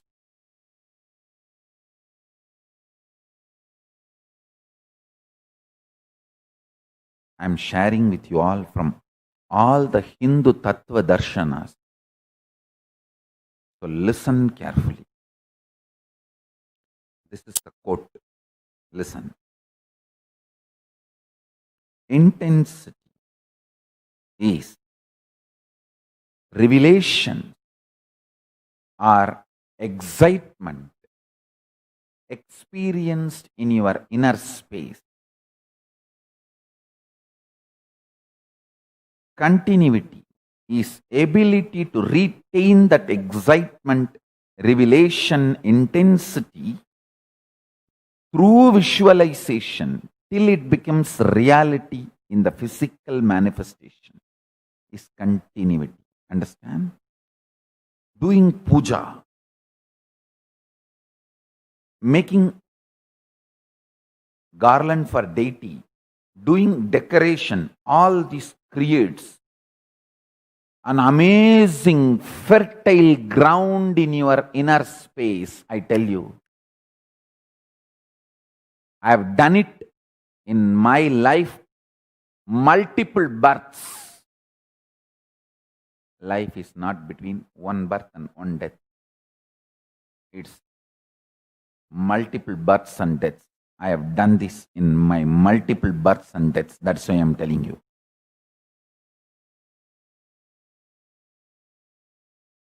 Intense excitement, when it is added with the creativity, especially the most superior creativity is Hindu Kriya. Kriyas of Hinduism is the most superior creativity. See my Gurukul kids. Just by decorating deities, they manifest powers. Because intensity of the inner world starts manifesting as continuity of the outer world. Listen. Intensity of the inner world starts manifesting as the continuity of the outer world just through decorating the deity. If you are a millionaire, want to become billionaire, I guarantee, start a temple, start spending at least half an hour to 1 hour physically working on the temple. Tie dhoti, sari, put jewels.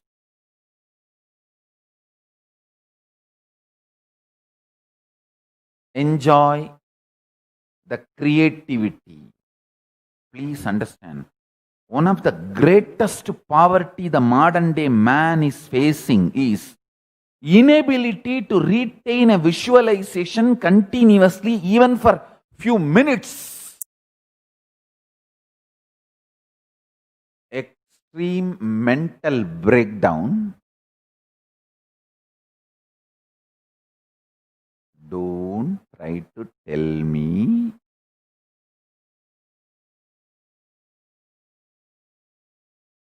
entertainment industry is full of creativity. No. Entertainment industry is full of copying, replicating, duplicating, not creativity. Creativity is less than 0.5%.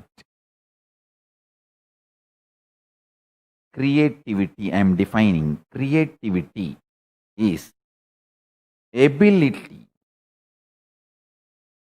to keep the inner space's excitement, inspiration through continuity till it becomes reality.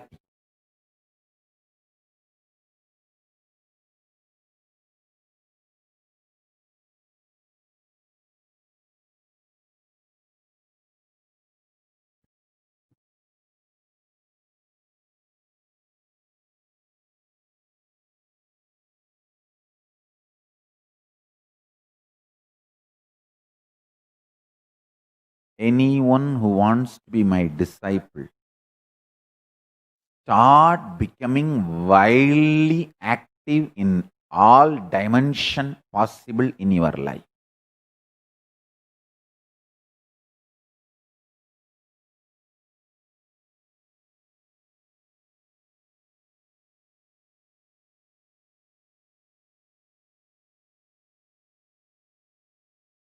Hey, to design this Reserve Bank of Kailasa, I just started simply Googling.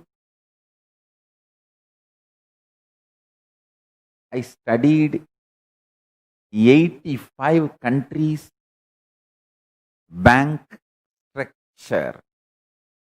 structures personally. I have notes, all the technical terms. Just Googling. Simple interest.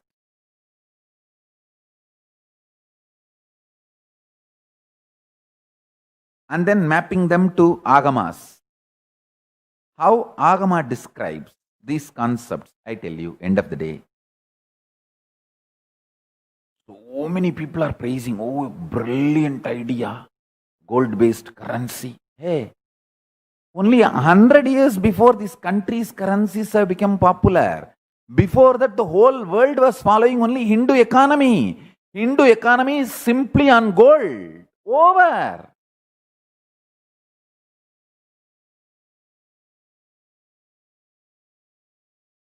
Only last 100 years, these various countries and its currencies have become strong exchange mechanism. I'll use the word mechanism only. I will not accept the currency as organism. It's just a mechanism. Organism should have its own independent intelligence and life. It's only a mechanism, regulated. I tell you.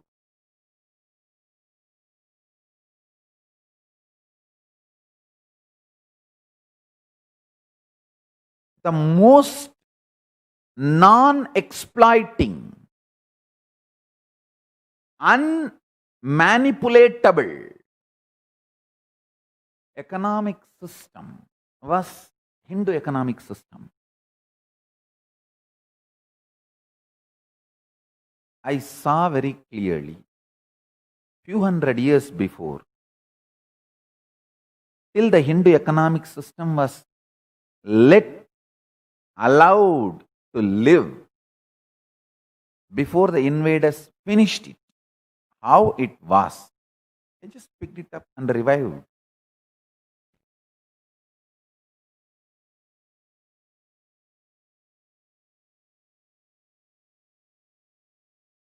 Just simple interest, simple involvement. Listen. Simple involvement, simple interest,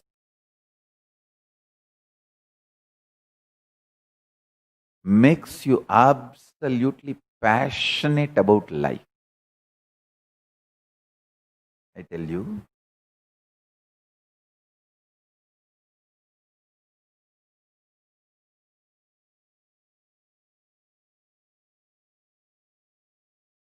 One of the worst conspiracy done against humanity,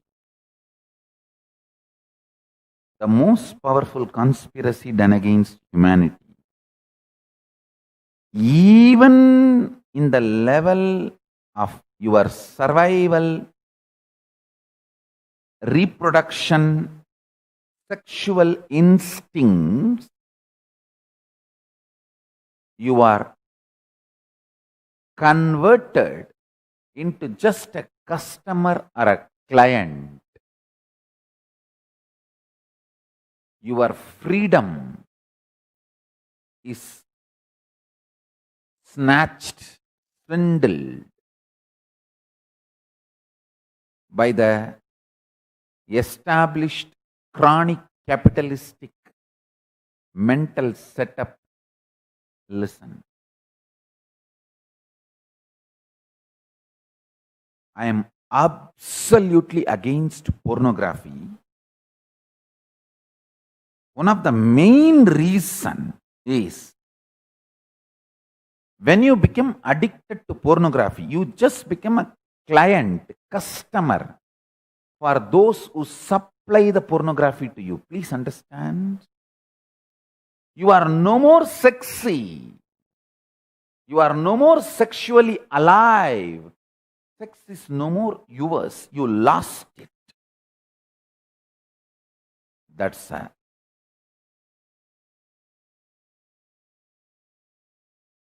That's a worst loss.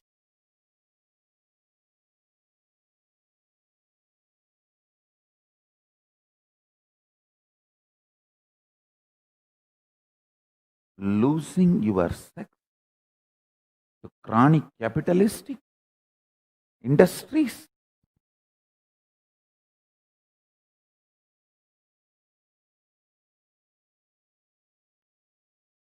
You will just do what they say, and you will just be made to believe what they say is the pleasure.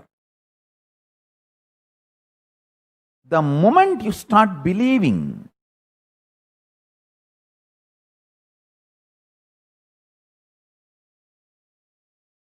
see the pornographies, porn industries, vision of sex is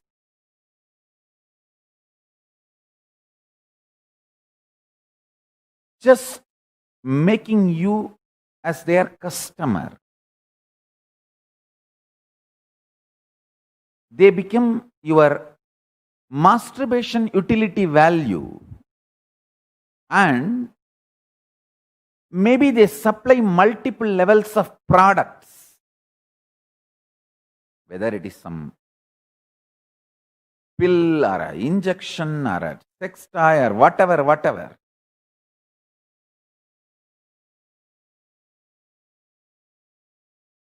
You are just a client, customer.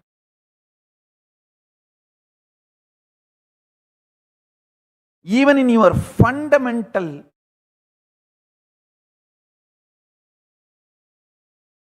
core level, you do not have knowledge or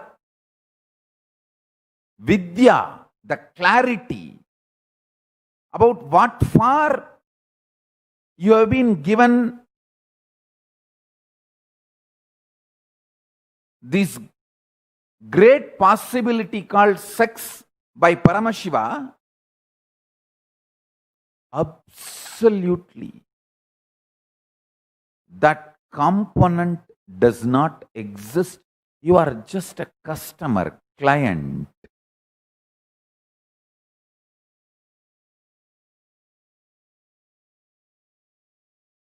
I am not talking only about the hardcore porn, even the soft porn in media, in advertising industry, entertainment industry, social media platform, in every level. I don't know why cars need to be advertised with half-dressed models. Even the car seats are more dressed, more covered. Car seats are more clothed and more covered than the models who are promoting the cars.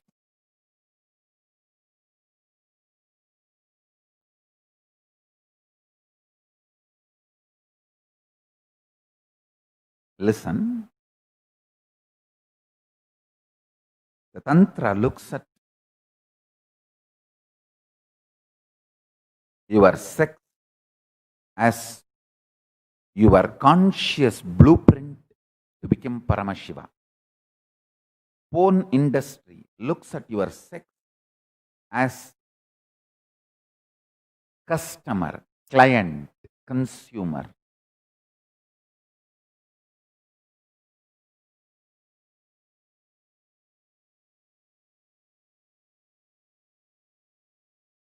The porn industry teaches you how to become their regular customer. That's it. Nothing more. In multiple layer products and services and goods. It may be products,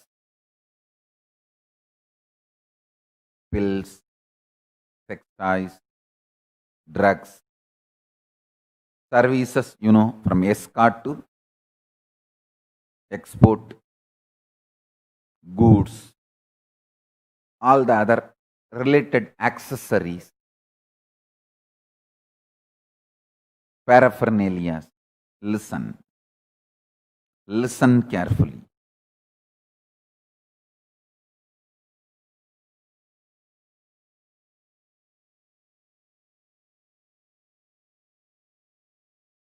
the most unsexy industry on the planet Earth is pornography. It is just sheer destruction of the greatest energy Paramashiva has given to the living beings. It's like Paramashiva has given you a golden conscious blueprint as the map, golden conscious blueprint to build your life and map to reach Kailasa, and you use that as just a tissue paper. Using the golden map, conscious blueprint given by Paramashiva, instead of reaching Kailasa and manifesting Paramashiva using that map and blueprint, using it as a tissue paper and flashing it out is what is porn industry. Porn industry teaches you to use it and flush it out. Tantra teaches you how to use that conscious blueprint and manifest Paramashiva and use that map and reach Kailasa.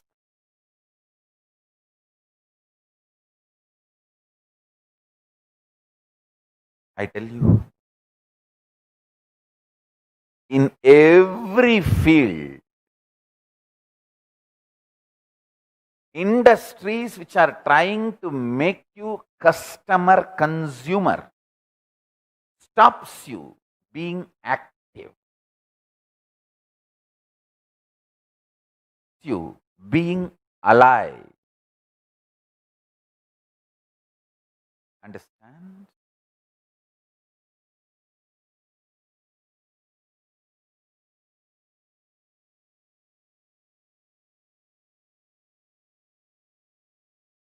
And I tell you one more thing.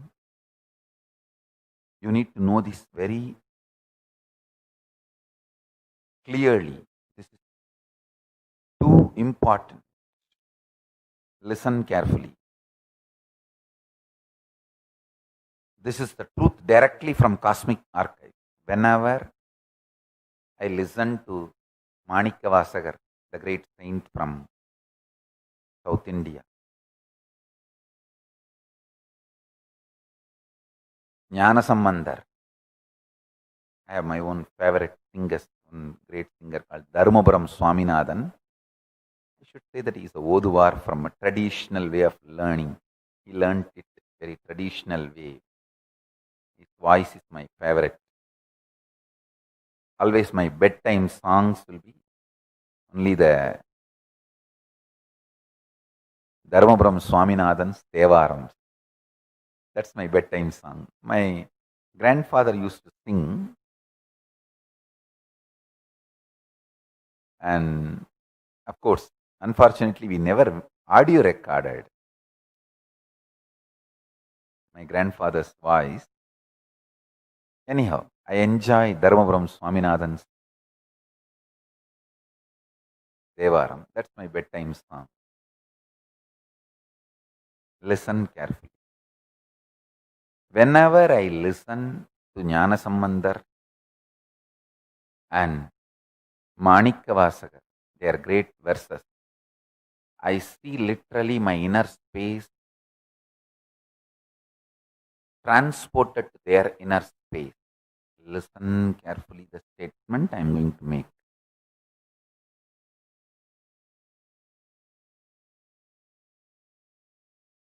When you are addicted to pornography, the person you remember in your masturbation, that person's biomemory forcibly starts manifesting in your system. And this is a strong statement I am making. Not only you carry the remnant of every person with whom you shared your body had sex, you carry even the biomemory of the people whom you remember as your masturbation utility value. Listen. You may not have physically even seen them, but their biomemory strongly affects you. Whoever you remember, you fantasize about, their biomemory affects you strongly. And this is the next statement, next truth. Listen carefully.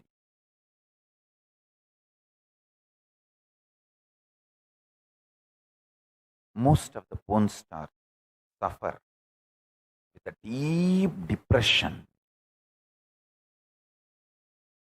drug addiction, and ultimately suicide, because whoever remembers them as a masturbation utility, their biomemories affect this person.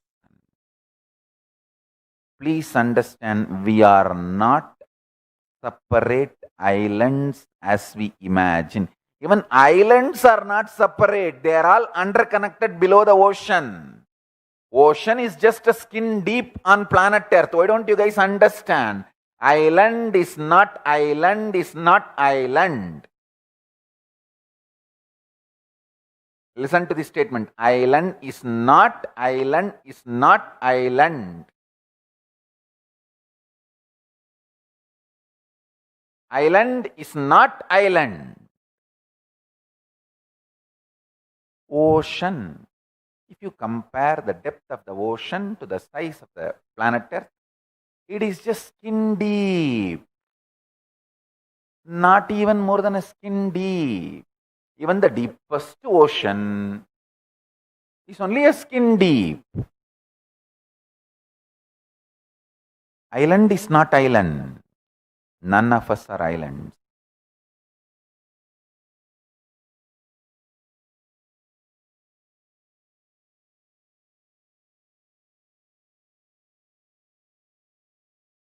Never make yourself as masturbation utility value for people, nor have low conscious beings as your masturbation utility value. Listen carefully.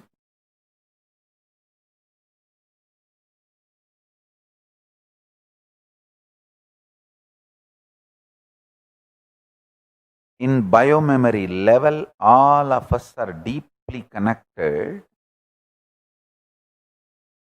The intensity of the inner world manifests as continuity in the outer world, and continuity of the outer world manifests as intensity of the inner space.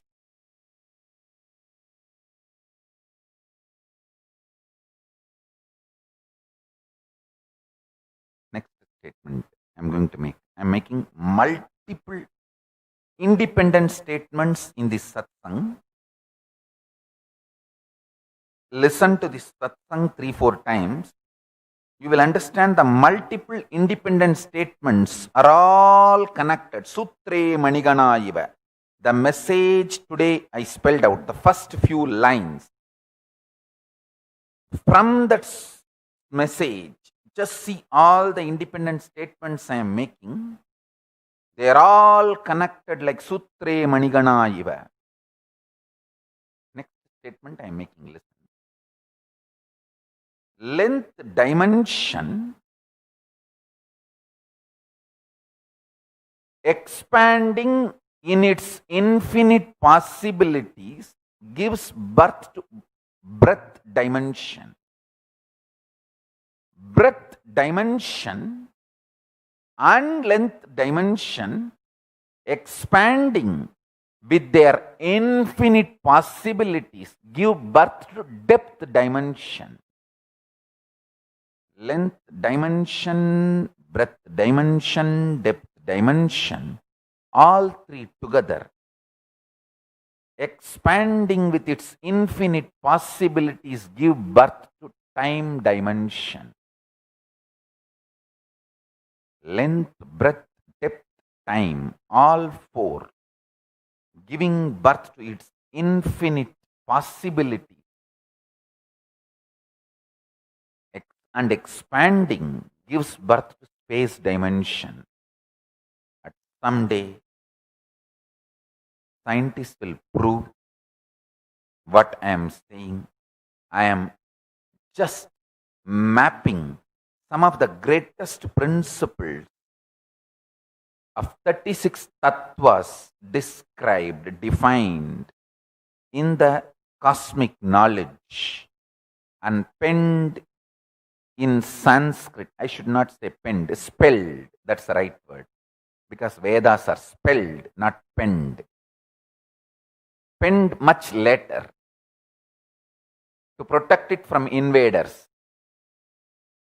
Otherwise, it is only spelled. That is why it's called Shruti. Heard. Shruti. Heard.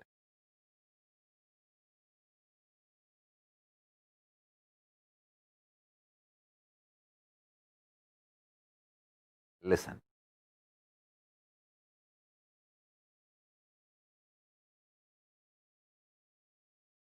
The cosmic truths spelled in Vedas, I am just mapping it to the English language and sharing it with you all. Now, what I described as the length, breadth, depth, time, space. Understand?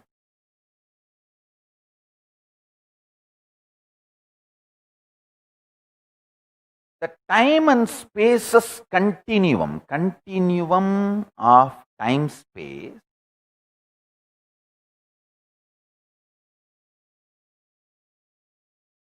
is intensity in the inner space, subjective world.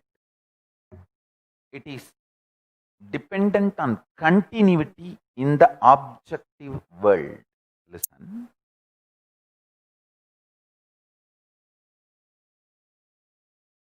In the external world, which all of us are perceived in certain frequency, like sound, how between these frequencies it can be perceived by all of us.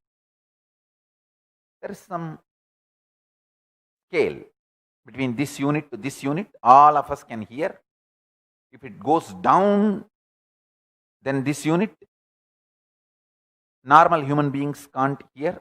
But if you start hearing the lower frequencies than the human possibility, it's called power. Or the higher frequencies than the human possibility, it's called power. Whether lower frequency or a higher frequency than the human possibility, it's called power. Same way, this world, there is certain frequency which all human beings can perceive, but that does not mean human beings cannot perceive the lower frequency or higher frequency. The commonly stated range of human hearing is to 20 to 20,000 hertz frequency. Same thing, I can roughly equate. Even the visual, please listen. Common human perceived time space, I'll give a for example 20 to 20,000 unit. Maybe instead of hertz, I'll call that unit as Maya. 20 unit to 20,000 unit Maya, all of us can perceive. Below 20 unit, above 20,000 units, anyone can perceive. He is liberated from Maya. Listen, understand this truth. I am giving you the example. Commonly, all human beings can perceive 20 to 20,000 hertz, Hertz sound. But that does not mean the possibility to hear lower than 20 or higher than 20,000 is not there. Don't think. Common range is 20 to 20,000 hertz. But human beings can hear more than 20,000 or below 20. It is possible.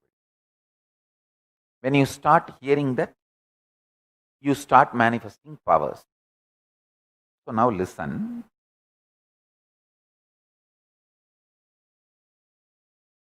Just like this sound, Sabda Tattva, sound principle. Understand the Maya Tattva. The world you are enjoying, perceiving, 20 unit Maya to 20,000 unit Maya, all of us perceive as a common world. Anyone can perceive lower than the 20 units Maya or higher than the 2000 unit Maya. World becomes enlightened. It's a power. Understand?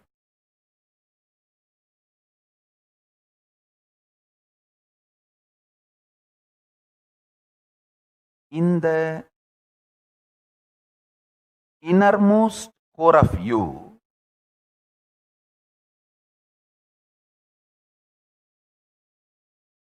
the time-space continuum intensity is lower than 20 units Maya. Listen carefully. That is why many times you do not know what is happening in your inner space. The time-space continuum is intensity-centric in the inner space, which is lower than 20 frequency.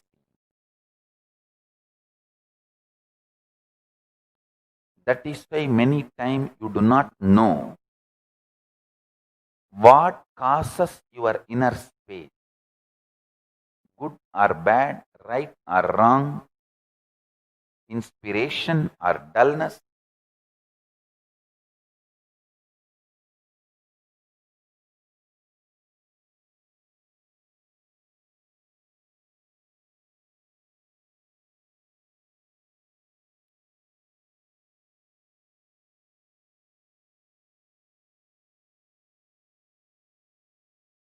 I am spelling some of the most wonderful, liberating, enlightening truth and knowledge.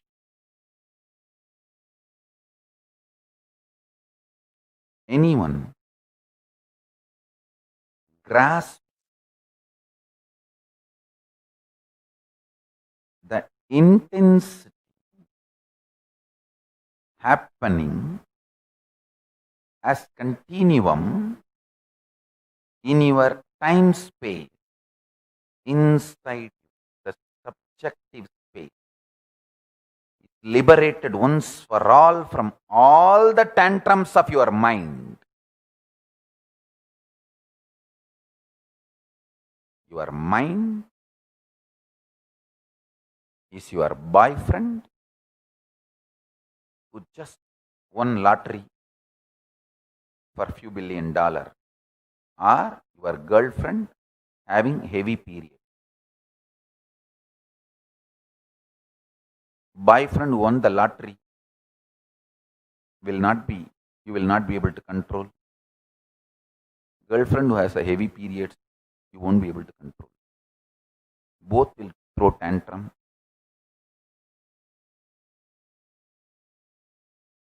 Both won't behave as they are supposed to be or expected to be, as agreed upon. Your mind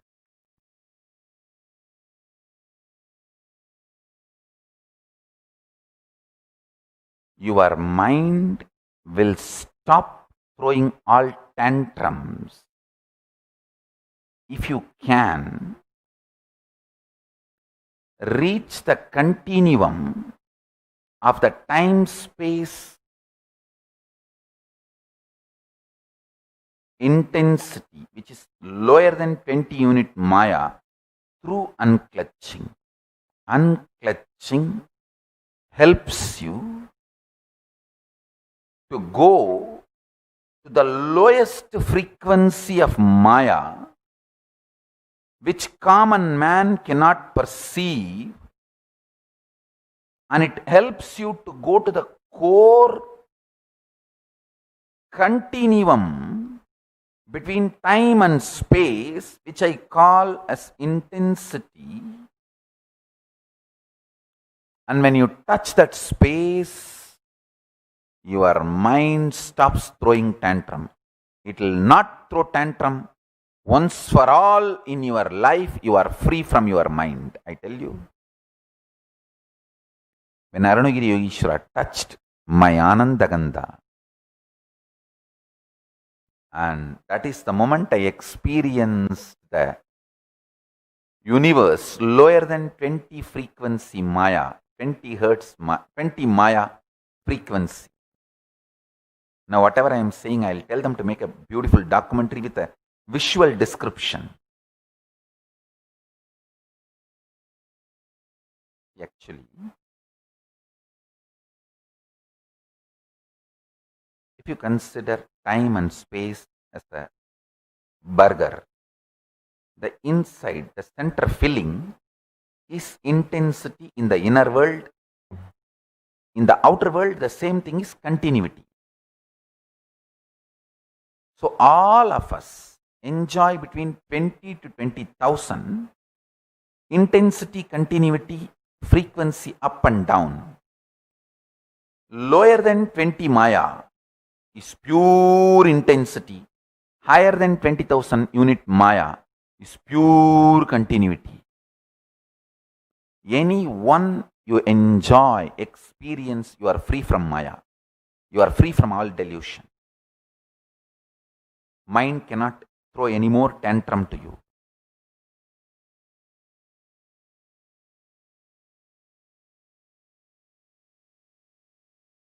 Listen to this. Listen to this.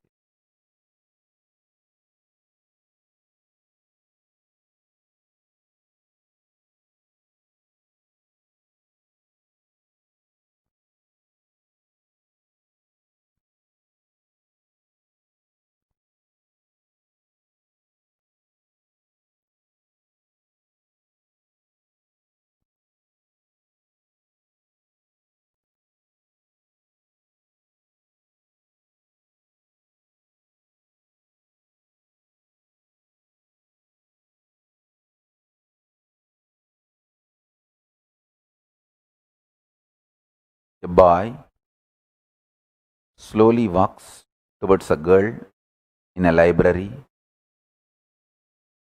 and asks, "Are you free today evening for a date?" Girl screams loudly, "I can't sleep with you. I am not that kind of woman." Boy felt very embarrassed and goes back. After a few minutes, the girl walks up to him and says, "Did you feel embarrassed?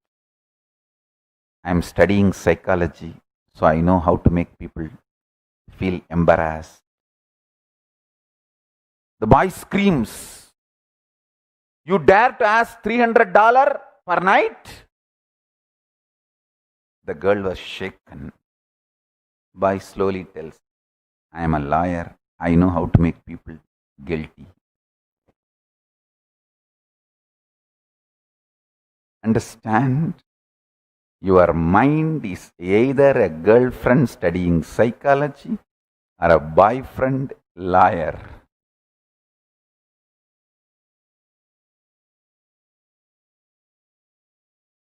It will become irrelevant when you taste the intensity lower than 20 frequency Maya. See, the Maya lower than 20 frequency means pure Shakti. Same way, Maya higher than 20,000 frequency means pure reality. Pure Shakti, Parashakti, pure reality, Parama Purusha is one and the same. Either you touch Parashakti or Parama Purusha, you are liberated.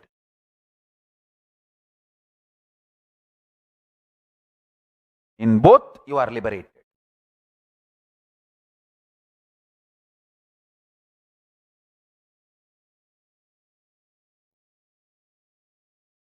In the inner space, when you implant unclutching, when you put the seeds of unclutching, that Paramashanta Swarupa which starts growing puts you in intense alive experience which is lower than 20 frequency Maya.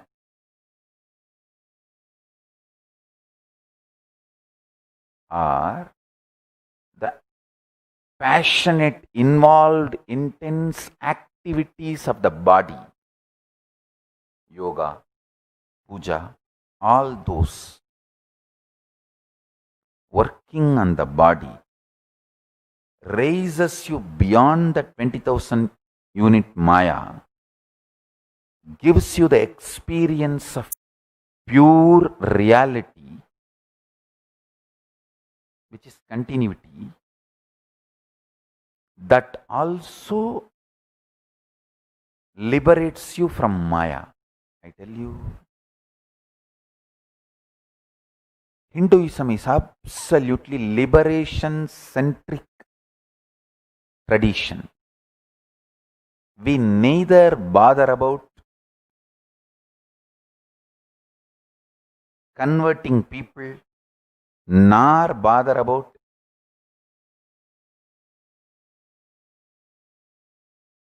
grabbing, occupying, terrorizing. See, like in pornography, how two types of pornography is there. Hard porn, soft porn. Same way, hard porn is terrorism. In the religious field, the hard porn is terrorism. Terrorize and convert people. Soft porn is conversion. Give the bread. Just inside the greed.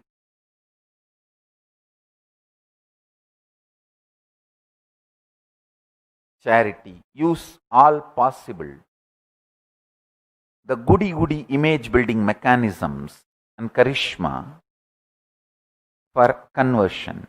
That's a soft porn.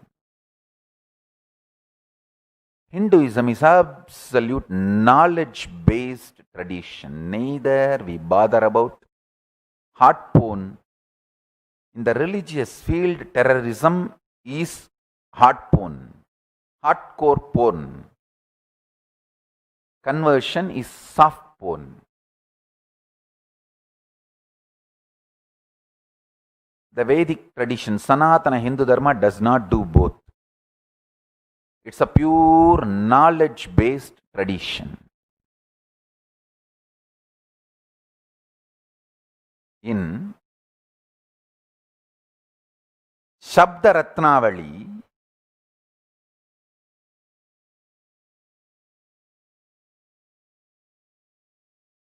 the word Shiva means intensity in the inner space.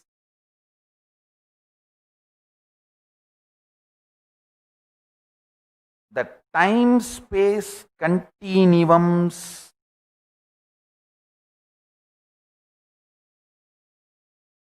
energy, the principle which is responsible for time-space continuum,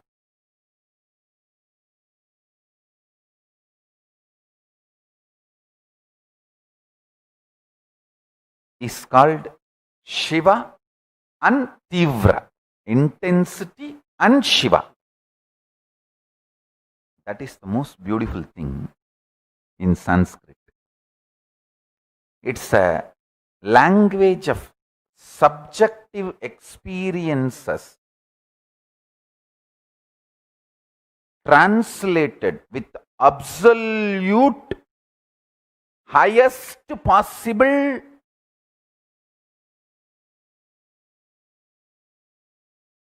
right method of mapping it into external explanation. Let me repeat. Sanskrit is the language most purest and highest possibility of mapping the internal experience into an external explanation. Like Sanskrit can be the best language to reproduce the same inner experience of intensity as the outer definition for continuity. Tivra samvekanam asannaha asamprajnata samadhi is easier to be achieved closer for the one who has high intensity. Patanjali Yoga Sutras, 21st Sutra in Samadhipada. And Shabdakalpadruma explains Tivra as Dirgatvadikam, intensity connected to length. I'll read out exactly what the Shabdakalpadruma says. Tivra, intensity as Dirgatvadikam, in length, etc., means intensity is something that has continuity like length. Let me try to map this for our day-to-day practice. Listen. All I am trying to convey is,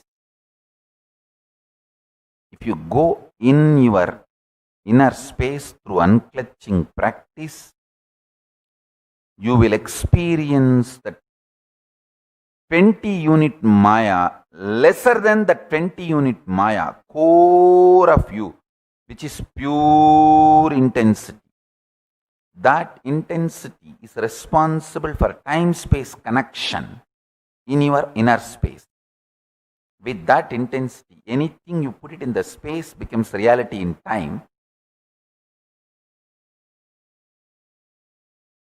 Now,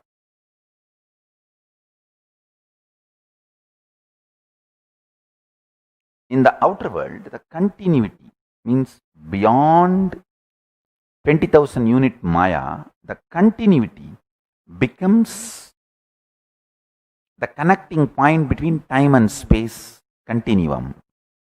In that, Anything you persistently practice, anything you persistently put in time gets into space. Anything you persistently put in time gets into space. Anything you insistently put in space becomes time, manifests in time. Putting it in the space and manifesting it in the time, putting it in the time every day through persistent practice and reaching it out to the space. Two methods for liberation, fundamental methods for liberation.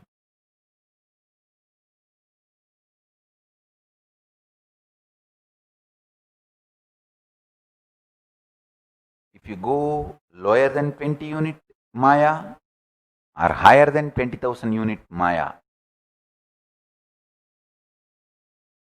mind cannot play anymore your liar boyfriend or psychology student girlfriend.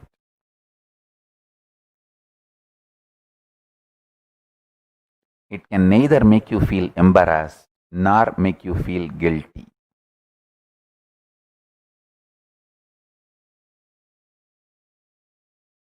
Hinduism is pure enlightenment-centric tradition. Contemplate on this one truth. Today's Satsang, I have given multiple independent statements. Watch the Satsang again, at least 2-3 times. All these statements will fall in place. You will start discovering, and I strongly recommend every one of you, if you are new to my satsangs, please watch satsangs related to unclutching and start practicing unclutching.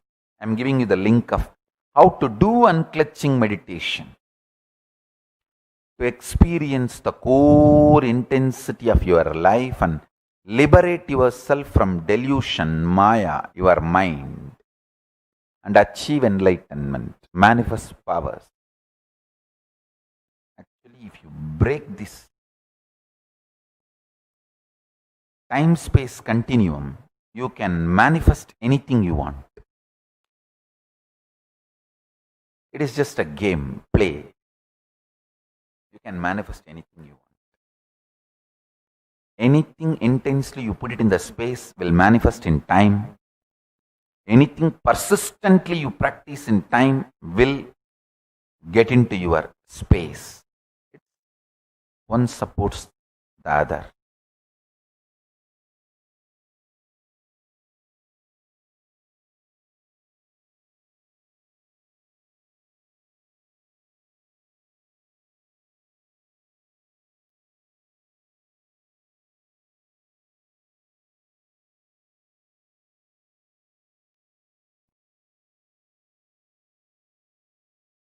"36 tattvas, 11 dimensions, 25 states of consciousness. These are all the pure fundamental principles of Hinduism. Principles.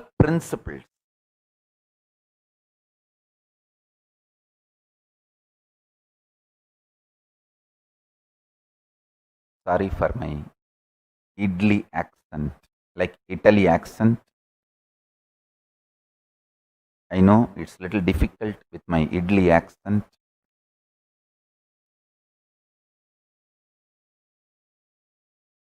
I'll make sure today's satsang comes with a caption. So even if you don't understand my accent, you can read and internalize, contemplate. I want to thank this Nithyananda team and not only Nithyananda team, always behind the scene, never coming in the front, but extraordinary contribution, Ramesh, Ramani and Mohana and their team. When I go through how they make this LMS successful, oh God, what a work. Never they even expect me to acknowledge. And actually they request not to announce and not to acknowledge. But somehow I felt last few days I am seeing all the departments and all the work I am just going through. I could not control what amount of work Ramesh, Ramani and Mohana and the whole team have done. Oh God. You guys have done so much good to the world. And from now, I am making this as a conscious sankalpa. O Paramashiva, Mahadeva, Paramashiva Ganapati, I bow down to you. O Paramashiva, all this punya of everyone getting benefit through your knowledge, initiation, blessings, through this LMS, all the punya, let it manifest as best good things immediately in all their lives. Ramesh, Ramani, Mohana and their whole team. O Mahadeva, shower your blessings on them. Let them have health, extreme wealth, all the best things, enlightenment, powers.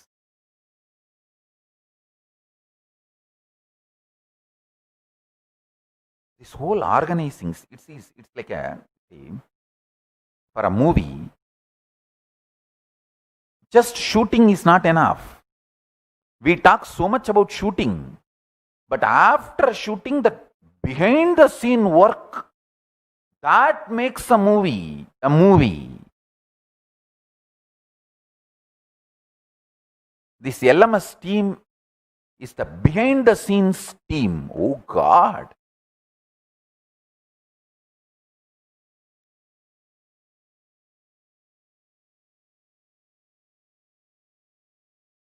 Actually, all of you should know,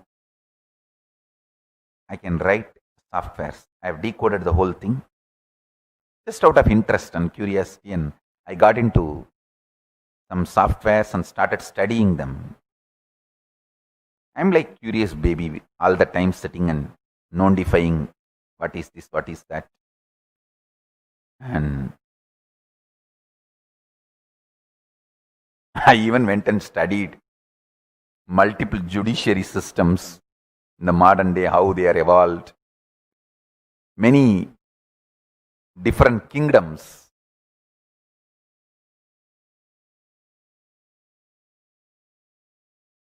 How the monuments they left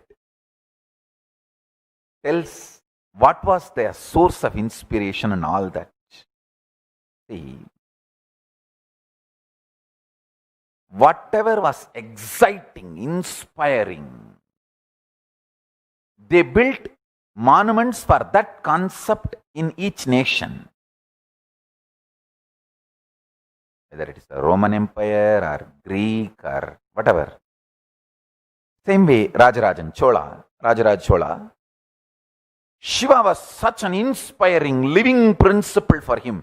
He made a monument, not just Tanjore, all the multiple temples he built in stone.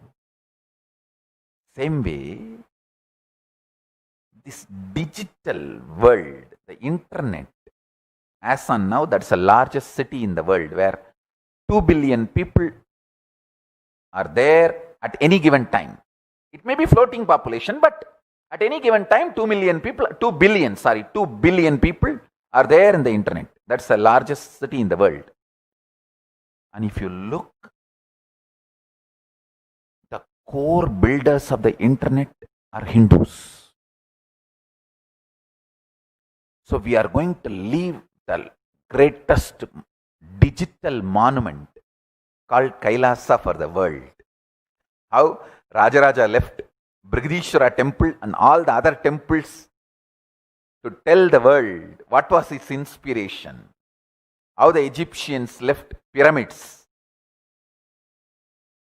to tell the world about their inspiration. We are going to be leaving this great Kailasa digital nation. Of course, Kailasa physical nation also will be there. And Kailasa digital nation for the world to know what is the inspiration of the Hindus who built this internet platform. And Ramesh Ramani, Mohana and their team is going to play a major role in that monument called the digital nation Kailasa. Already they have done the work.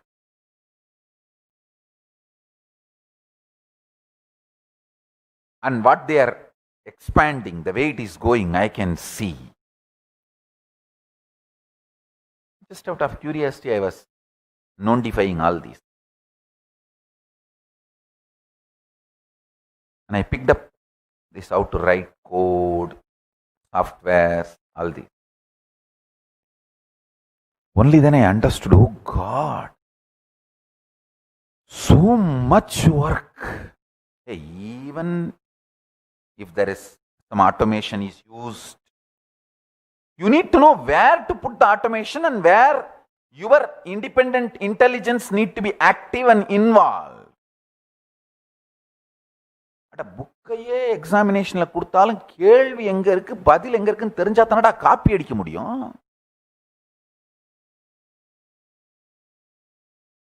Copy அடிக்கிறது கூட அந்த புக்கை ஒரு தரமாவது புரட்டி பார்த்துருக்கணும், படிச்சிருக்கணும்.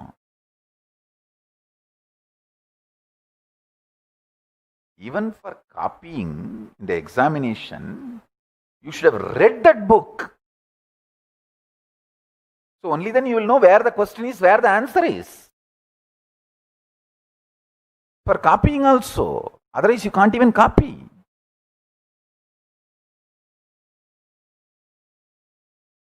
Oh God. Ramesh Ramani's team's work, the expertise.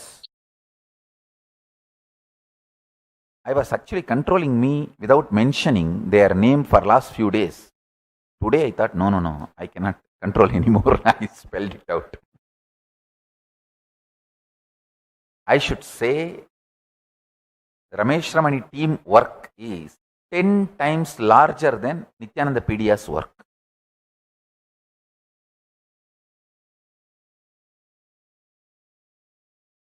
Hey, unless you know how to sutify the dosai, you do not know how difficult it is. Even dosa sutifying is easy, but making the dough, get the rice, put the right measure and put the dal and uravachifying and grinding and make the dough, only then you will understand how difficult that dosa and idli is. Same way, only when I started writing the codes and decoding the software science, I understood, oh God.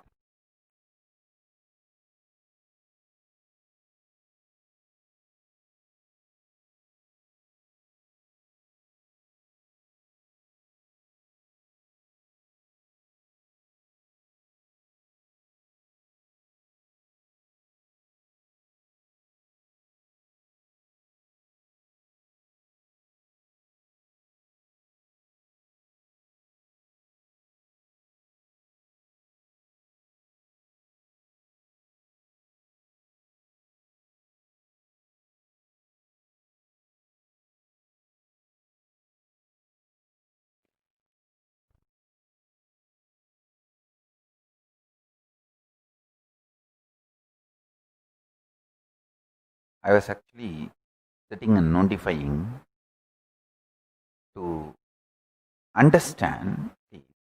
There are some few principles. The whole thing is silicon centric. And silicon is conscious. Bhuma Devi. It's not matter. Fools are those who think silicon is matter. And you can make silicon vibrate alive through electricity, same way you can make silicon vibrant alive. Mark my words. When I use the word electricity, I said vibrate. When I use the word sound, vibrant. You can make the silicon vibrant and alive through sound. Through sound.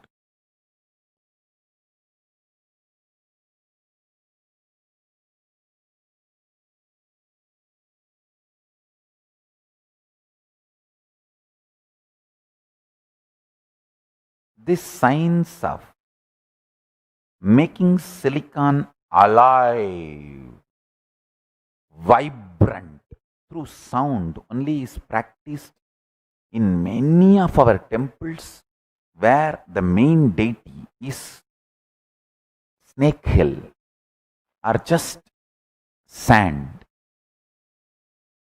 Thiruvottiyur புற்றிடங்கொண்டாரும் Thiruvarur Vanmikanathar ஆலயத்தும் காஞ்சி ஏகாம்பரநாதரின் கருவறையின் அருகிலும் நின்று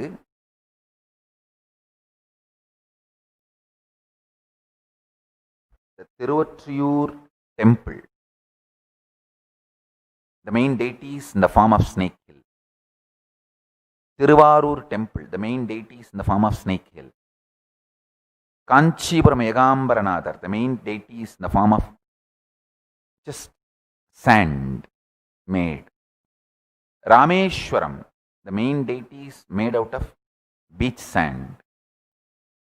Stand in those temple near Garbha Mandirs and hold the vibrator, what do you call, tune fork. See, 4 of you friends can try this. I have tried this. After that only I am talking about it.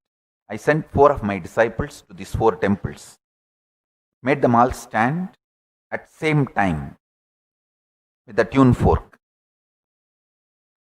Asked one disciple to chant Namah Shivaya, holding the tuning fork. The other 3 are not chanting, but the tuning fork of all 4 started vibrating intensely. Our masters have mastered the science of making silicon vibrant through sound. Understand? I will never reduce the status of those deities just vibrant silicon. They are conscious. Paramashiva himself manifesting. Archavatara. I am only saying one utility of that. Temple science is using sound to make the silicon vibrant and alive. I was just notifying to study, is there any way we can make just sound-based softwares, which sound-based silicon products, hardware and software combinations, which does not need continuous recharge of electricity, which makes us independent. Just sound or the sound generated by the earth, its own moving. See, earth generates a large amount of sound by its rotation. That's one of the natural force available which human beings have not yet tapped into. Like solar energy, a large amount of sound energy is available. The sound which is generated by the earth by its movement. If we can start tapping into it, that is one of the inexhaustible, large quantity natural resource, large amount of natural resource. Our ancient masters learnt the science of tapping that large sound energy of Bhuma Devi to make us healthy, excited, inspired, unclutched, pure, conscious. That's why if you just go and stand in front of Tiruvarur Tyagaraja, Arura, Tyagesa,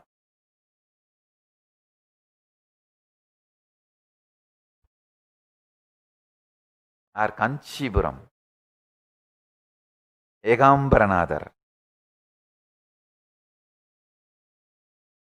the intense vibration, unclutching, you will experience.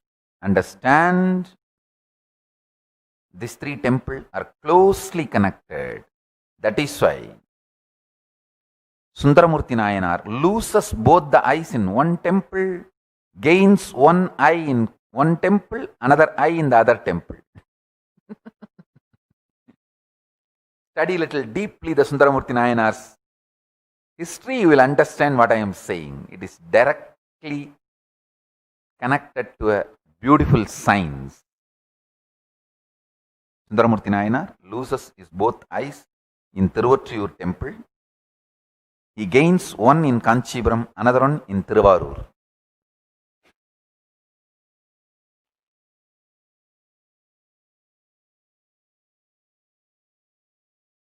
I try to notify, do research in my own way. Anyhow, still I have not yet concluded. Once I conclude, I will give you some of the conclusions and revelations. Not only that, I'll develop it as a product and then release it. That's much better. More like a service or product. Till it evolves as a final product or final service. I don't want to reveal the whole thing.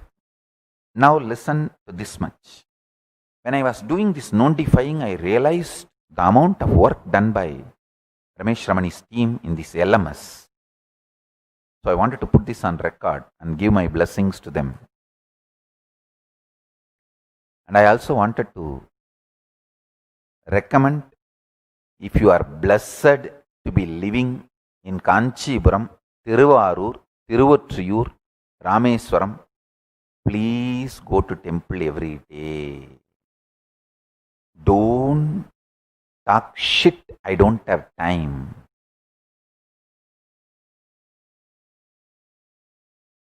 The number of days you live in that city, that number of seconds you stood in front of the Garbha Mandir and connected with Paramashiva will be the only productive time you spent on planet Earth.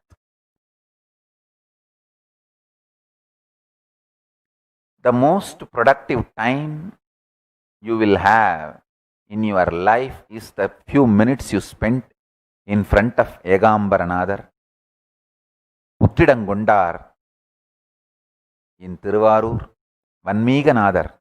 Of course, I think in Tiruvarur, his name is Vanmiganadar. In Tiruvattriyur, Puttidangondar. In Kanchipuram, Egambaranadar. In Rameshwaram, Ramanatha Swami.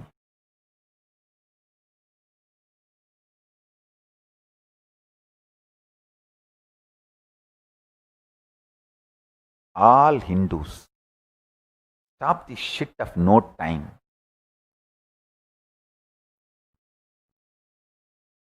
If there is a Shiva temple or any temple in your city, make this as a point every day, at least half an hour, visit to temple.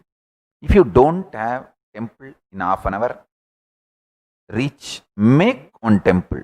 கோவிலில்லா ஊரில் குடியிருக்க வேண்டாம். Oh, in my village there is no temple. Build. No, I can't build. I don't have time. Then change the village. No, in my city itself, in my whole district there is no temple. Change the district. Your living district. Oh, my whole district, no temple. Change the district. Oh, no, my whole state there is no temple. Change the state you live. Oh, in my whole country there is no temple. Change the country you live. But don't change the habit of going to temple every day.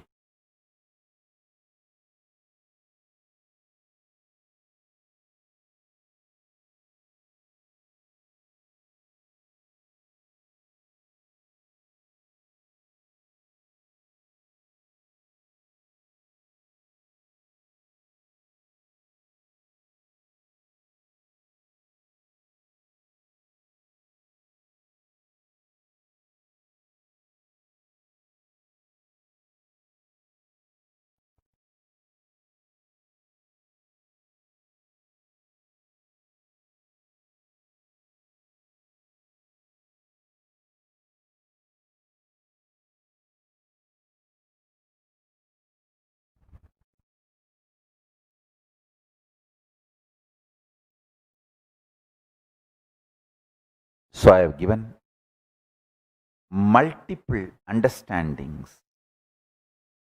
in today's satsang.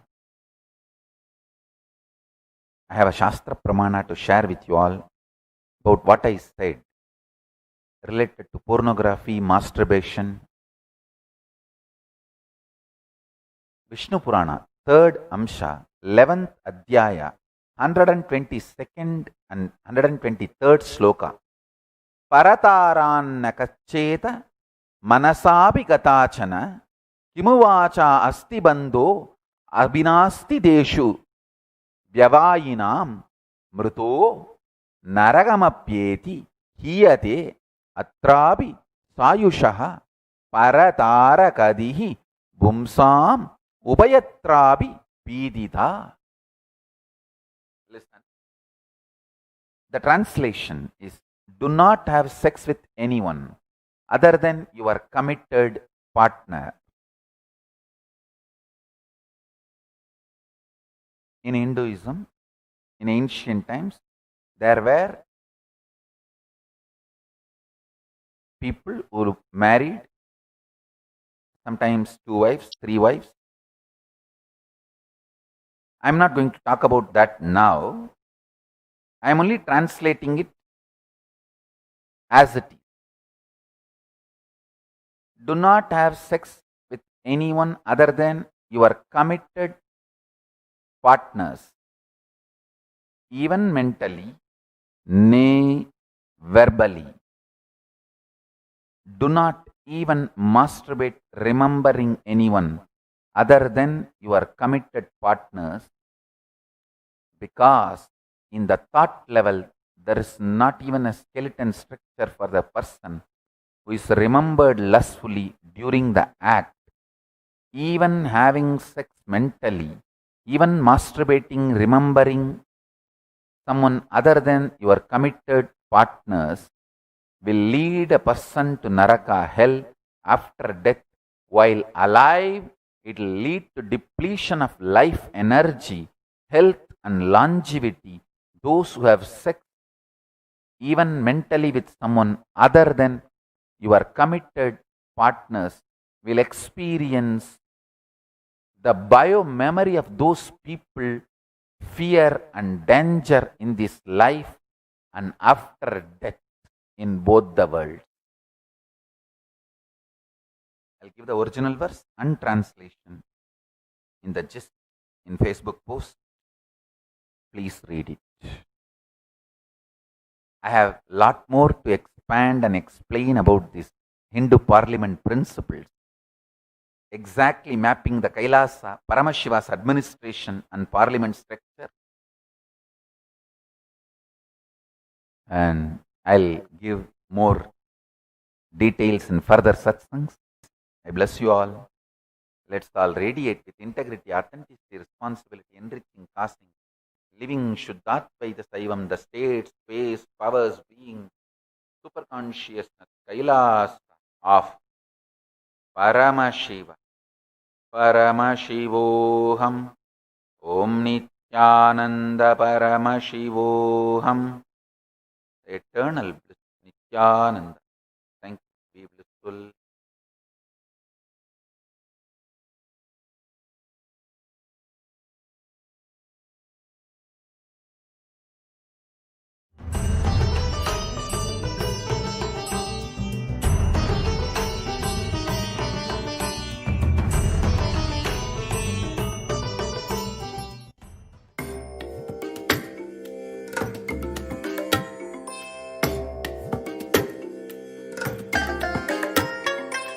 I bless you all. Let you all open all your 3 eyes and manifest the powers of Mahasadashiva. Om Nithyananda Paramashivoham.